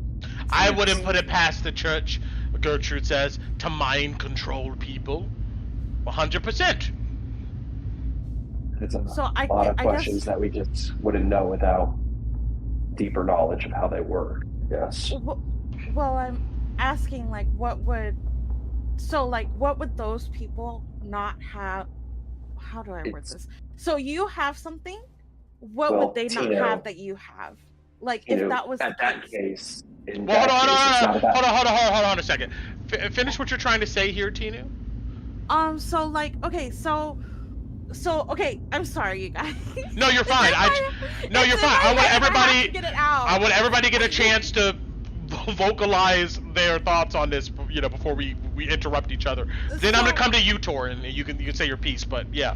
Yeah. So like, okay, so we know based on knowing Louis that these people, the dwarves, are very stubborn. Not stubborn, but they're very like, I don't like the church and I follow this god, right? And Tinu strongly knows that. Insular, they're secluded. Yes. So she gets that. Yes, feelings like if I'm isolated and like my brother. That's how my brother felt. That's why my brother was taken. But at the same time, these dwarves are not like my brother. My brother was quote unquote weak in the brain. So like he got manipulated easily. Whereas I feel like that's easier for people in a community who don't have that strong mind of, we don't care about your gods. So I guess what I'm asking is, if Lucretia Matthias was to come to these guys, like that wouldn't work. But because she went to the other people and it worked, like what do those people have in common that is not feelings? Because that's not what I'm asking for. If that makes sense. I get what you're trying to go for, but it really doesn't sometimes go past feelings. It's what she's offering is in a world that, at all accounts, most people are accepting is dead, as corruption spreads everywhere. They want it. That's kind of it. It's the people who want to believe that and want that and go to her, and there's no real criteria. I mean, if you want to, it's why we've seen families, people by themselves, fallen knights, dwarves apparently, children with no parents themselves, orphans. There's no connecting point outside that they want it, and they want it bad enough that they'll believe it despite everything. But that's what I'm asking them. Like, is there, like, I know that there might not be, but that's what I'm asking the dwarves in front of us. Like, what do you have that these people don't have? And if you can connect the dots and tell us what, like... They don't have anything. They just It's They don't not want anything from them other allowed. than No. I think I get what Tina's saying. It's okay. No. They're useless. That's what Gertrude just told you. They're dwarves without a place. That means they don't have skill or profession or means. That means they're not useful. That means they don't have a place within their clan. In fact, Mordecai pipes up and goes, I agree with Goldmound here, that the thing that I guess some of our brethren lack is community. They have found themselves to not be useful in Ironhell, and that can make a dwarf feel a type of way. And I imagine if it's bad enough, that can leave them susceptible to other types of folk who offer community. And Gertrude says, right, like those group of vagabonds all congregating in their community at the crater. Or the collection of thieves and brigands finding groups in the Queensmen is another example. It's why they don't value chairs and tables and things that take work to make, because they don't value skill amongst those cultists. They value a body. Yeah, body with an ideal and that's all that matters. The thing that matters to us as Ironhelms, Mordecai speaking, you see he takes a seat at the fire and he kind of looks into it, is the perpetuation of strong business. We, like the Glimmers, have been around for a long time. We know this land better than any of the other species and stuff around here. We know how to utilize it, build business off of it, and the Ironhelms find pride in that. Now, I imagine the Glimmer dwarves, they find pride in their business and their work too, but they still latch on to some of the old ways. Traditions, right? So, if you're living in Ironhelm and you're one of the unfortunate who has a weak family or no family at all, there's not much place for you. Maybe you go out into the world and find something else to do. Or, you see, he kind of looks towards the inner city walls and the crater. Or maybe one day you pick up a pamphlet that tells you that the only community that matters is what's over there, that crater. I mean, if you don't have anything, it's pretty easy to burn your pocket when you're dead broke and you don't have any usefulness to your name. And doing so gives you a promise of something that's supposedly better. Aye. Gertrude looks at you, Kalina, and Tina and goes, aren't you part of the church? That's a complicated question. Didn't look complicated to me when I saw spirits flying around you. Tinu flat out says no. I'm not. Then how do you evoke such magic? We were trained by the church. We were recruited when we were young. So you are part of the church. That's not part of the church. I just went because they said they would teach me. It's different with them, Gertrude. They don't live in clans or pass things down like they do in Glimmer for church folk and human places. But you gotta believe in something or that magic wouldn't work, right? At least that's the way I understand it.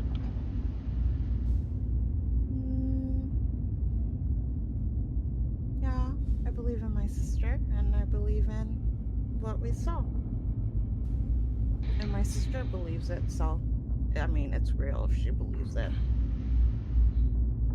So you telling me that the magic that you follow, girl, is not one of the divine light? I I'm follow starting- the divine light. I don't know if I follow the church. Huh. Out of character, Brent, are the old gods quote unquote divine light? No. No. No. Okay, that's That would what be I thought. heresy if you said that, Tinu. Yeah. Yeah. To put it to bed, they are entirely separate. They're not even separate gods. They are separate pantheons and religions entirely. They're not connected in any way. Okay. I wouldn't say anything then. I would just let Yeah. Kala say what she said. You know that Gertrude sees your lack of response to that, Tinu, and looks at you, Kalina, and goes, "You still believe, though?" I do.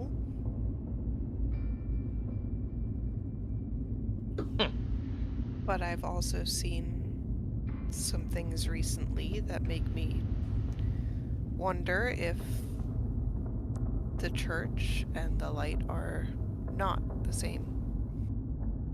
You mean what Theodore did? Yes. Tinu growls. You're speaking like those cultists do. I don't think they're in the right either. Please don't lump us with them. I hate them. This is a lot of look. This is a lot of very deep talk after fighting what seems like over 100. It wasn't over 100. Yeah, you look out over the walls. Yeah, you see them still stacking up bodies. Removing them. If you say this out loud, though, Torrid, Gertrude would look at you and goes, "What else is there to do?" Actually, Alice, can I ask you a favor? Depends on what it is. Well, I asked Alice, not Gertrude. Who? You ask who? Hello? Did I hear my name? Yeah, I hear you. Torin said if you could ask Alice a favor. Yeah, she'll look up. She's been looking pretty distant from the conversation, but she'll look up hearing your name. Do you mind if I borrow the gas mask for a second? Yeah. That's what I want to go out and do, and I don't want to risk anything. Yeah, she'll hand it over. All right, I will be back in a sec. You're going out there? Gertrude Yep. says. Something I want to check out. She just It shakes won't her be too head. far. Alright. Tinu says to her, why are there only two sides? Like, why is there only the church or the sacred flame? Well, before we get into that, can I just finish my thing real quick? Just because it's gonna. Sure, Gertrude has an answer for that, but yes, what do you want to do, Tor? You So put on the basically, gas what he's mask? going to do, Mhm. he's going to go to the gas mask, and he's going to go out to where the big guy was, and he wants to, and he's going to bring out his book, and he wants to take some notes of this thing. He wants to notice how it's kind of like make, I guess, a little bestiary. Notice, kind of like take notice of how this thing is different from the other haze creatures and delirium creatures we've seen so far. Got it. And then maybe take some notes about some of the other husks too, like the minions versus the regulars. Just kind of now that there's a bit of a lull and he's a little bit curious, he wants to take some notes of these things. Understood. While you go out of the fortification, stepping over the bodies to do this, some of the other dwarves out here, they look at you curiously, but they don't say anything. But you mark some notes about these creatures, and let's see here.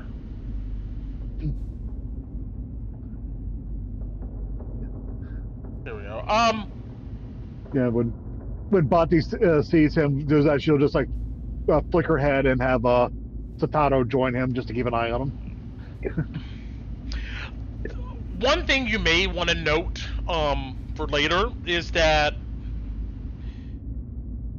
all of these creatures out here, as you're walking through the dead bodies, they look like someone at some point in time, as in these were humans. You see tieflings, you see a few dwarves, you see a few halflings. I mean, like, all of these creatures were people at some point. None of these look to be monstrous by birth, per se. come over to the larger creature that you dismantled, and even it looks like maybe it was a human at one point, but whatever the contamination did to it has resulted in its growth and its size. But yeah, the thing to note is that mainly all of these entities were, it looks to be people before they were husks. I'll probably take some notes of the different species, kind of the difference with this thing, its umbilical cord, its size, maybe any kind of hide or plating. Just kind of, I'm doing research. I'm doing wizard things. Perfect, as you should. And now please continue your theological discussions. Well, I do.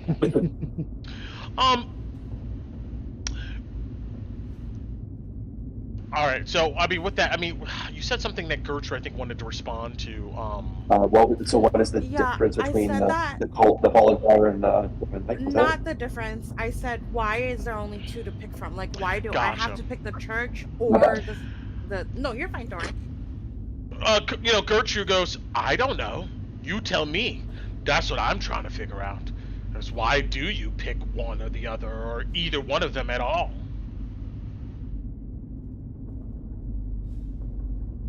I haven't picked yet, and I'm not sure. I think it's because you want power, right? That's what it all comes down to. It's... Well, then why don't you just give up the whole thing? And go live somewhere. Because I'm here looking for my brother. If my brother wasn't here, and if my mom wasn't here, and if I didn't have to find them, I would give up that power, and I would ask Kala. I would not force her, but I would ask her, like, if we could just go home and not deal with any of this. Because as much as I've come to love these people around us, as much as I care about them, unfortunately, I care more about my family and my sister than anybody else here. And us being here risk our lives every day. And the things that I've seen, they don't that the church Then does. why did you join in the first place? We didn't have much of a choice. Because I was a coward. And because I wanted power to save my sister. Gertrude kind of nods at your honesty there. But she doesn't respond to it. Tina doesn't look ashamed. Like, this is the one thing that she knows about herself, that, like, on this journey with Kala and coming here, this is the one thing that she accepts about herself, and she doesn't care if anybody looks down on her for it, because it's the choice that she made. Gertrude looks at you, Kalina, and goes, you have a similar story? That you were a coward?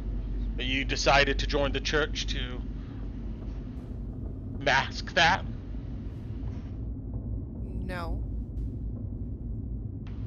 We were taken when we were young, and I didn't know what I believed, but with what I can do now, and I'll cast Cure Wounds on Kolabati and say, I know I can help other people, not the way the church says they are helping. I can genuinely help my friends, and I wouldn't give that up. You know what the problem is, Mordecai? Mordecai kind of looks at Gertrude. He goes, it's this thing with non-dwarves, the lack of direction and structure in their community. Your parents have never gave you direction. That's your problem, Gertrude says to you, Kalina. So, should I say that the dwarves that went to join the Fallen Fire weren't given direction either then? True. They were too weak to be able to form a direction. It's like, what's the word? Chaff from the wheat, or shite. I get what you're saying, Goldbound, and that is absolutely true. A long line of weakness and non-direction. I'm just telling you what the Iron Helms are going to tell you. It's a bit different in Glimmer. I mean, they don't kick you out if you're not useful, but you still have to work. Spread incense and sage. That's what you get to do in Glimmer. If you're useless. Well, and oil the anvil, but, you know. Wait. You can see Tinu is literally shaking, like she's so mad. What's wrong, girl? So mad. I don't say anything. I turn. You hate to hear the truth about your kind? About the larger world and the community out there? That there is no direction? It's just you talk about community and direction, and then you dare talk about down on my family when you don't even care about your own dwarves. We came to you to tell you that what's his name, Theodore? Who doesn't remember, but Tinu would at the camp was going to sacrifice your people here, and you didn't care. All you care about is money. That's why you don't understand.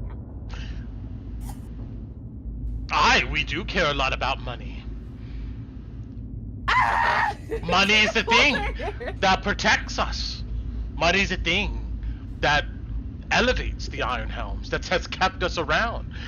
Money is the thing that makes a community of Iron Helms strong. So how does that make you different than the church? Because we use our money, our coin, to help each other, to bring up the dwarven community. And what do people like you use your money for? On yourselves. On your own power. And that's why the world is the way it is. And you see, Mordecai kind of rolls his eyes at this. With any money. She means the church, Galena. Yeah, but before that, we didn't grow up with any money. We didn't spend money on ourselves. We didn't spend money on our family. We didn't have any money to spend, but we came from a strong elven community. A strong elven community? You see, Mordecai goes, "Good, please. I'm sorry. Stop trying to antagonize them." You see, he says, looking at Gertrude, and she goes, "I'm just speaking a truth that these folk, humans and elves and all of them, don't want to hear." Well, wait, Kalina, what traditions do you have then, if it weren't with the church? You and your sister, when you were home, what things did you care about? Surely there's something. Something you honored. We had a lot of things with our family. We honored the elven ancestors and where we came from. Wait. We helped. Hold on, elven? Yes, I'm an elf. You see, she looks at Mordecai, and then she just busts out laughing. If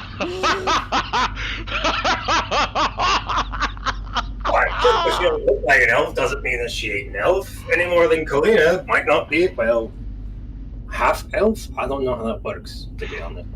My mother was an elf, my father was an elf, my brother is an elf, and I am an elf. And it doesn't matter what you think you know about me. The way that I look does not change that identity.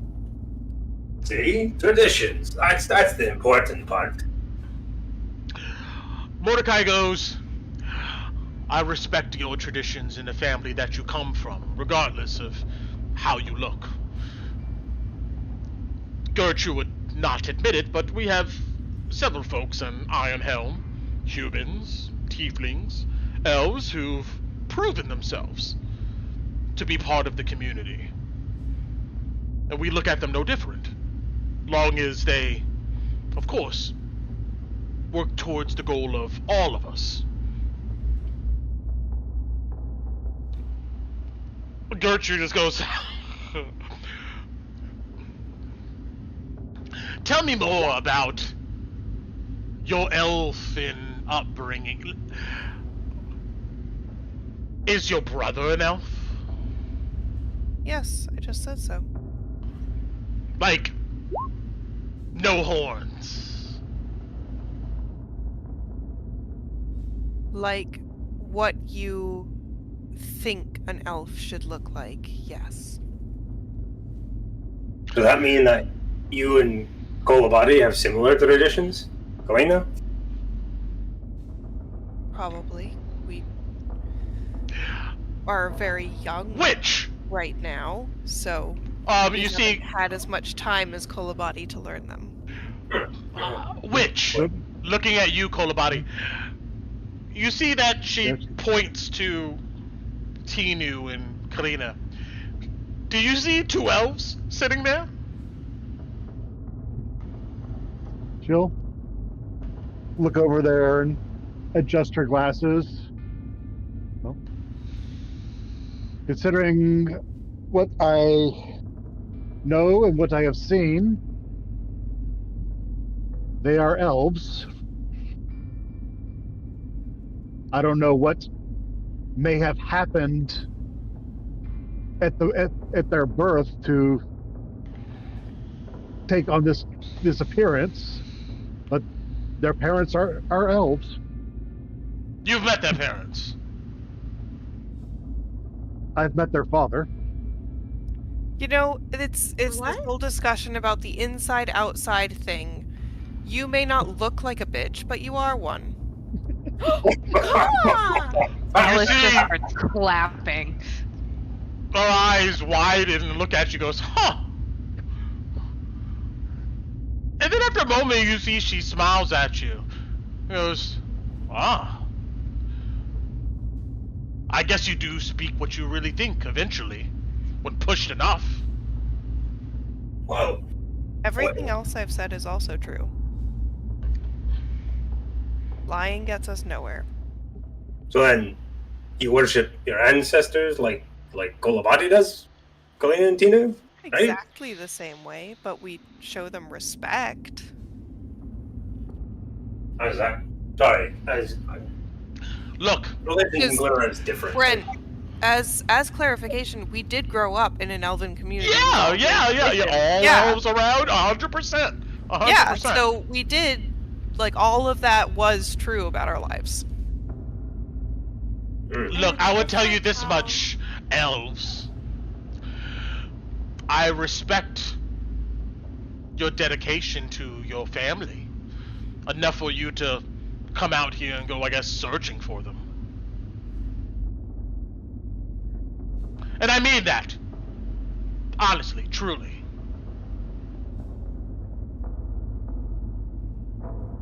I know if Eloise or Reginald or Mordecai, if they were missing, I would be off looking for them too. Until my dying breath. Yeah, but would you ever sell them, though, if you had the chance? Sell them? If it was worth enough to your family, your clan? Sell my brothers and sisters? Well, one that you don't need that's weak. Isn't that the Ironhelm way? None of my siblings are weak, first of all. And even let's assume that one of them were. No. Because that's not the family way. In Ironhelm, at least.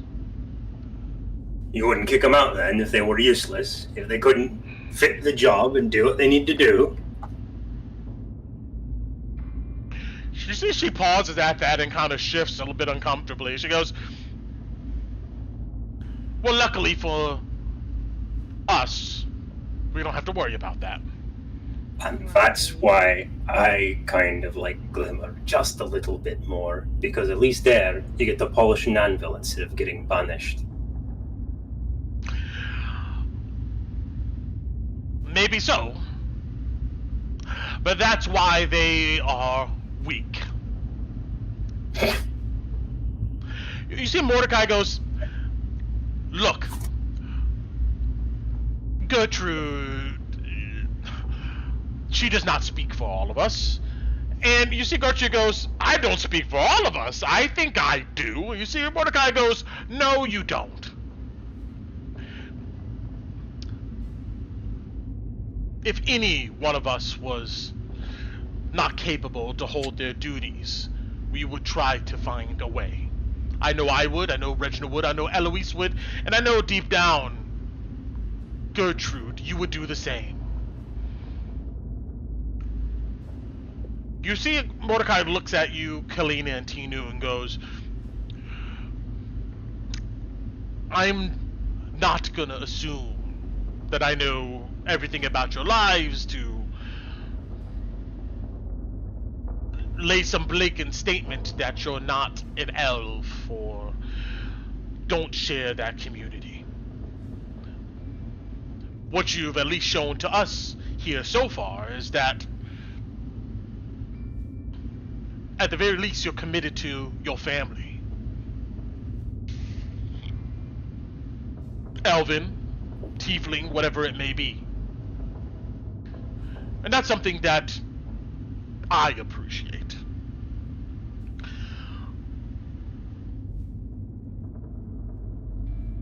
You see Gertrude just kind of shrugs her shoulders. And she goes,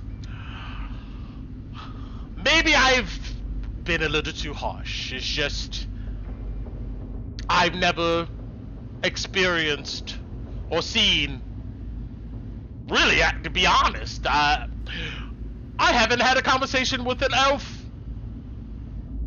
I don't know, in maybe a decade or so. So There's not too many of them.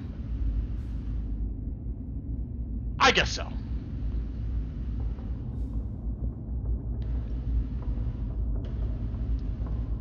You see Mordecai is just glaring her down, and you see Gertrude goes, I apologize for offending you and your family.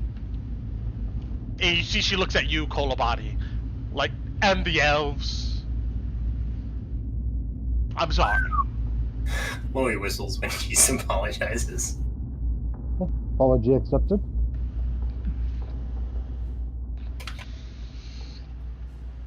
Hello, glance at Tinu, like, are you good?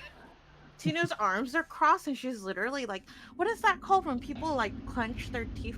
She's grinding Grinding her teeth. Yeah, grinding. Yeah, she's literally just sitting there like glaring at her. She's just glowering and glaring. If it makes you feel better. Well, I haven't traveled that far north, but there are harsher opinions amongst the Iron Helms than what Gertrude here has said. I wasn't kidding when I said they kick people out of Iron Helm that aren't useful. It's not her opinion. I don't like how she tried to bully us.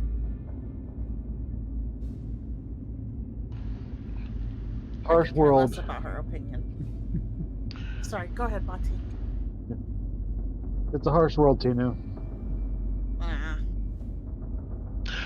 What are you doing here? You see Gertrude looks at you, Kolabati. Are you related? I don't mean that to be offensive. No, we're not related, but this city is the largest concentration of arcane power on the entire world.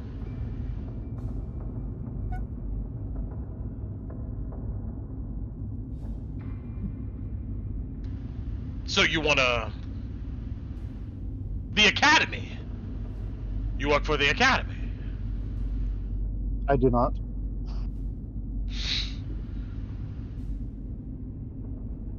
Some elven witch group?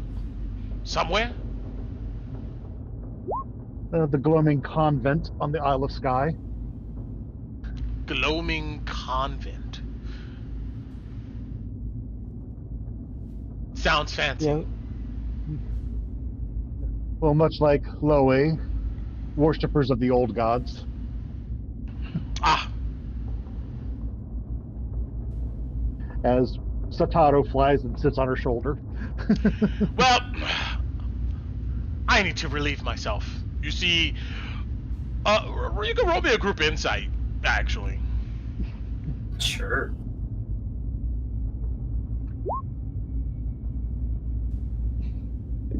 I'm assuming I'm still gone, so I will not roll.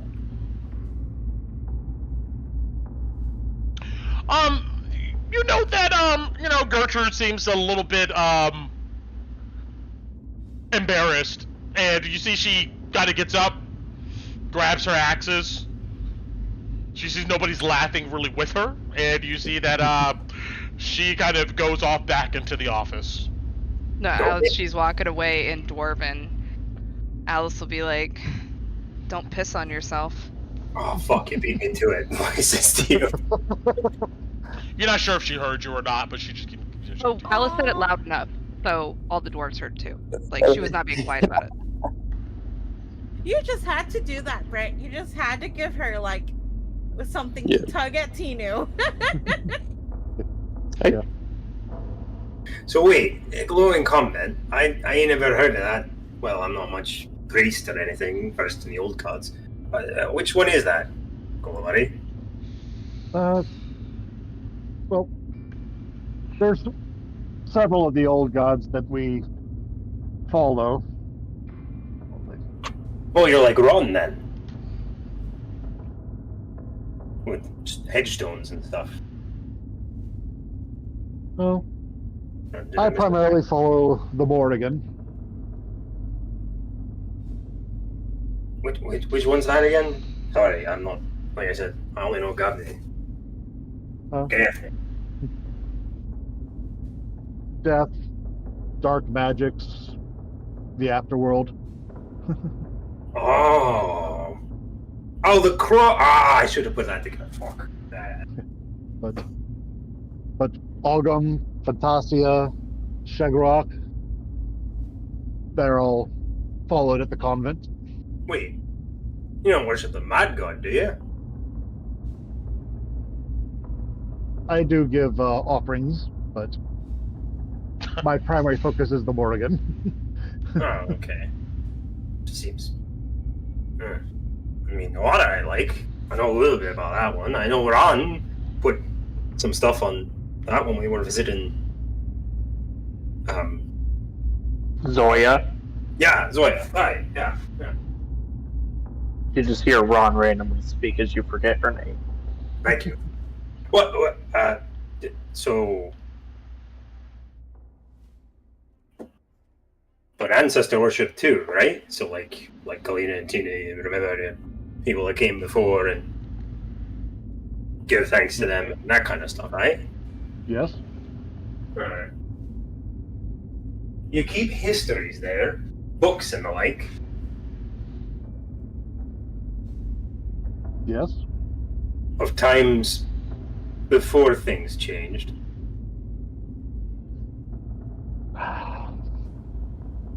Unfortunately, there is much being recovered considering the work of the church.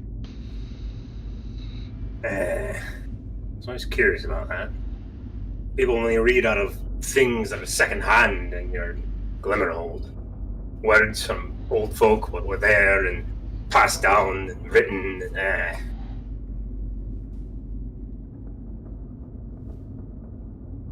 But there are methods available to the elves to gain access to the memories of those that have passed, to recover some of that old knowledge. Morrigan stuff then. Yeah. See? Useful techniques, Mordecai. That's what I mean. Useful techniques indeed. I must say that all of you are probably the most interesting bunch that have come through here in quite some time.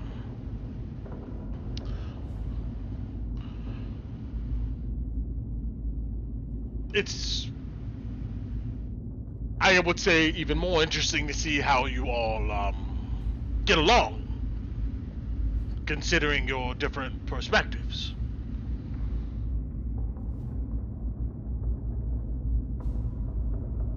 That's not hard at all. Well, I don't think it is. Why would it be hard to get along with people? perspectives. Well,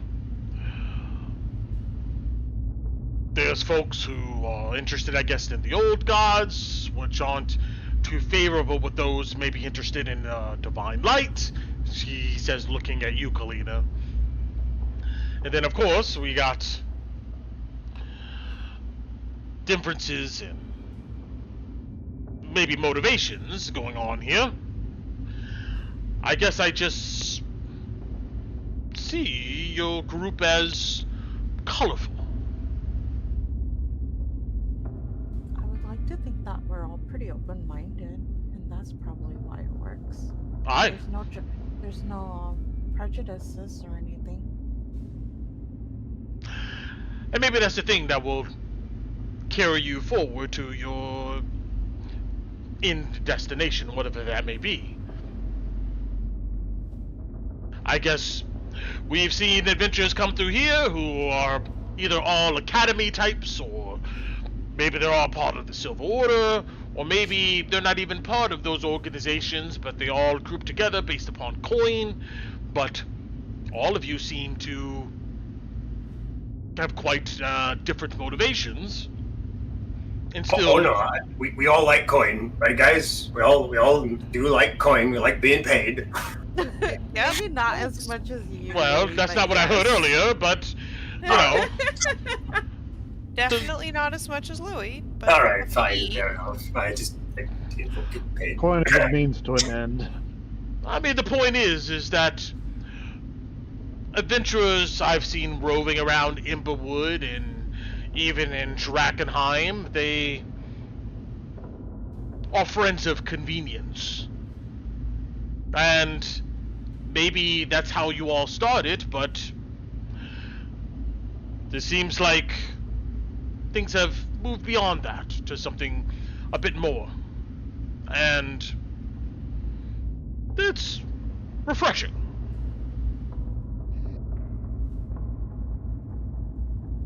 Oh, when he says that, Tinu has been meaning to give everybody bracelets. She like starts to tuck bracelets into everybody's hands. The people that she didn't give them to yet.